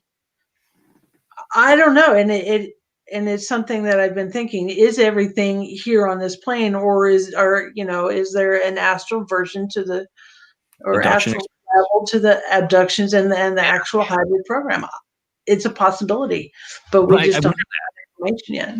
That's something I wonder about because of my shadow person experience. What the shadow person would do for those 4 months that it terrorized me, it would literally like rip me out of my body and take me on like a journey, show me stuff, show like there's stuff I can't talk about. It's just too personal. But like one was my girlfriend cheating on me, and she confirmed to me what I saw was exactly what happened. It showed me exactly, and she said, yeah, that did happen, and no way I could have known that. She didn't tell anybody unless the other person she was kissing had spoke, but me and him weren't talking, but it showed me that these are the kind of things it would do, but then the last night of it was physical. It wasn't taking me out of my body. It was actually trying to take my body, float my real physical body up in the air. This is things I'm trying to grasp with or trying to understand. Like, could it be alien related? Because, are they partially taking people at times, not out of physically, but taking their soul out of their body and doing something in another dimension? I mean, all these possibilities are out there. And because of that, because of that question itself, I, some people call me crazy, but I have put a camera in my bedroom. I have a night vision camera that is motion censored or motion activated in my room at night to see what's going on. Like, can I capture this on film? And oftentimes it will fail. Or one night I actually saw the camera sitting on its lens in the morning, but I often have experiences and I know something happened, but I'm never out of the bed. However, there are orbs and shapes and things swirling around me all the time. And I've experimented with things. I know what it looks like when the heater turns on and maybe kicks up some dust. I've brought moths into the room and thrown them in front of the camera, so I know how they move and how they look. Right. Some of the footage is quite interesting. And so I know things are happening. I know there's beings around me. I don't know where they're from, what they're doing, but they are here. So one of the abductee, I think there's another friend of Terry Levison. I can't think of her name right now. That I had on another author. She talked about she tried to videotape herself like that, put in a camera, and she would not remember, but see herself on camera, get up and shut the camera off. Not surprised. Yeah. Well, that's not a problem for them to find a way to not be videotaped, obviously, because somebody, I'm sure there's plenty of abductees out there like, I'm getting this on tape and have tried. And right. They come, light years and light years away, probably. I think they can figure out how to get around a surveillance system, human one. Right. Light years away, or just a different dimension. Who knows? Or different dimension, or time. I've always been a big fan of the time traveler thing. Right. Well, the time. Right. Well, I've always said it's a possibility. Like Benny and Barney Hill said they came from like Zeta Reticuli or whatever. Okay. People say they come from a certain planet system. Well, what if they are us in a possible future? Okay. And what are we going to do? We're already trying to get to Mars eventually, or maybe our possible future, in one of the multiple possible timelines in the multiverse, humans evolve, move off planet, go to another planet, Zeta Reticuli, evolve into something completely different than we could recognize now. And then they blow up their planet or something happens. And then now they go back through the multiverse, back to a time point in human civilization because they're genetically did something. Right. So they have to go back to the original human gene line to reproduce is one of the theories I've thought is possible. Mm-hmm. Yeah, absolutely. Absolutely. I've heard that theory too. And I've thought about it as well. They very well could be us. I mean, think about how they look. And, you know, I remember when I was a kid, I went to it was some museum or whatever, and they had this little like display set up of like what humans could look like 3,000, 5,000 years from now if they, you know, if we, you know, because we've seen like 7% of our genes have changed from what we were like 3,000, 4,000 years ago. And if this continues, like how could humans evolve? There's this thing at this museum. And I remember going looking at it, and I'm like, that looks like an alien that I've seen in my dreams and seen in science fiction. You know, that looks like we're going to be aliens. It looked like kind of like not the gray with the big black eyes, but the humanoid ones. They have like the big eyes, like the hybrid. That's what it looked like. Mm-hmm. You talk about ones that are like you. Oh, this is what resonated with me when you talk about E.T. in the book. How when he was all grayish and sick, I freaked me out when I was a kid. I fell asleep at that part. I don't know if I fell asleep out of shock or just tired from the long movie, but I remember it freaking me out as a kid when he was gray. And then I woke up and it was the end of the movie and I thought E.T. had just died. I didn't see the part where he came back. My mom told me I was like upset. But at the same time, that when he was gray and sick like that, something about that really freaked me out and stuck with me. And when you talk about that, there's an alien race that kind of it reminded you of that. Yes, very much. I mean, the face shape was similar, and the skin when he was so sickly, very, very similar. And I was terrified with E.T. I was 6, I think, when that movie came out, and I saw it in the theater. And as soon as he like perked up his head and kind of screamed, and Elliot screamed, I was done. I was done. It terrified me. I don't think it. I just know that scene, him being like stuck with me. Yeah. Sick. Yeah. And my mom always told me it's because, well, you fell asleep and you woke up at the end of the movie thinking he was still dead. And that's why it bothered you. You know, I don't know. So I personally, I don't think so.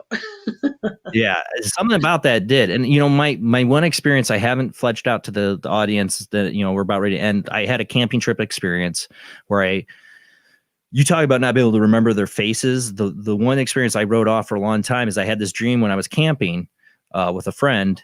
And in the dream, I was floated up out of my tent and taken to like a ship. And I can't remember what they were telling me. I don't remember. It's so vague what was going on, but I remember it. And I can see the room, like this control room area. And this one being talking to me, but I can't get the face. I can't get the face. I don't feel like it was a gray. I've had another experience where I felt like I was touched by this gray, big black-eyed being that freaked me out. But this was different. I felt safe. I felt fine with these beings. And when I woke up, I was flipped around in the tent from where I was, like turned around, and my shoes were off, which I went to bed with my shoes on. I'm in the middle of Kentucky on Red River Gorge and sleeping with my shoes on in case I have to run for my life because I don't know, banjo playing in the background. I don't know. That's just how I slept. So I'm like, I didn't take my shoes off in the middle of the night. How that happened? And then I saw a big flash of light out in the valley after I woke up with my friend. He was out on a cliff when I saw it. And I wrote all those things off until Terry Lovelace's book. It's in a Devil's Den, plug for him. You know, so this is why I honestly really, truly recommend people Dirty Little Secret, Confessions of an Alien Contactee from Erin Montgomery. Please, even though I hate Amazon, go to Amazon, buy the book, because if any bit you might have a speculation, you've had some experiences or trying to go, this is a great book. This is a really great book to start with. And thank you, Erin, so much for coming on the show tonight. Well, thank you. Thank you for having me on. Absolutely.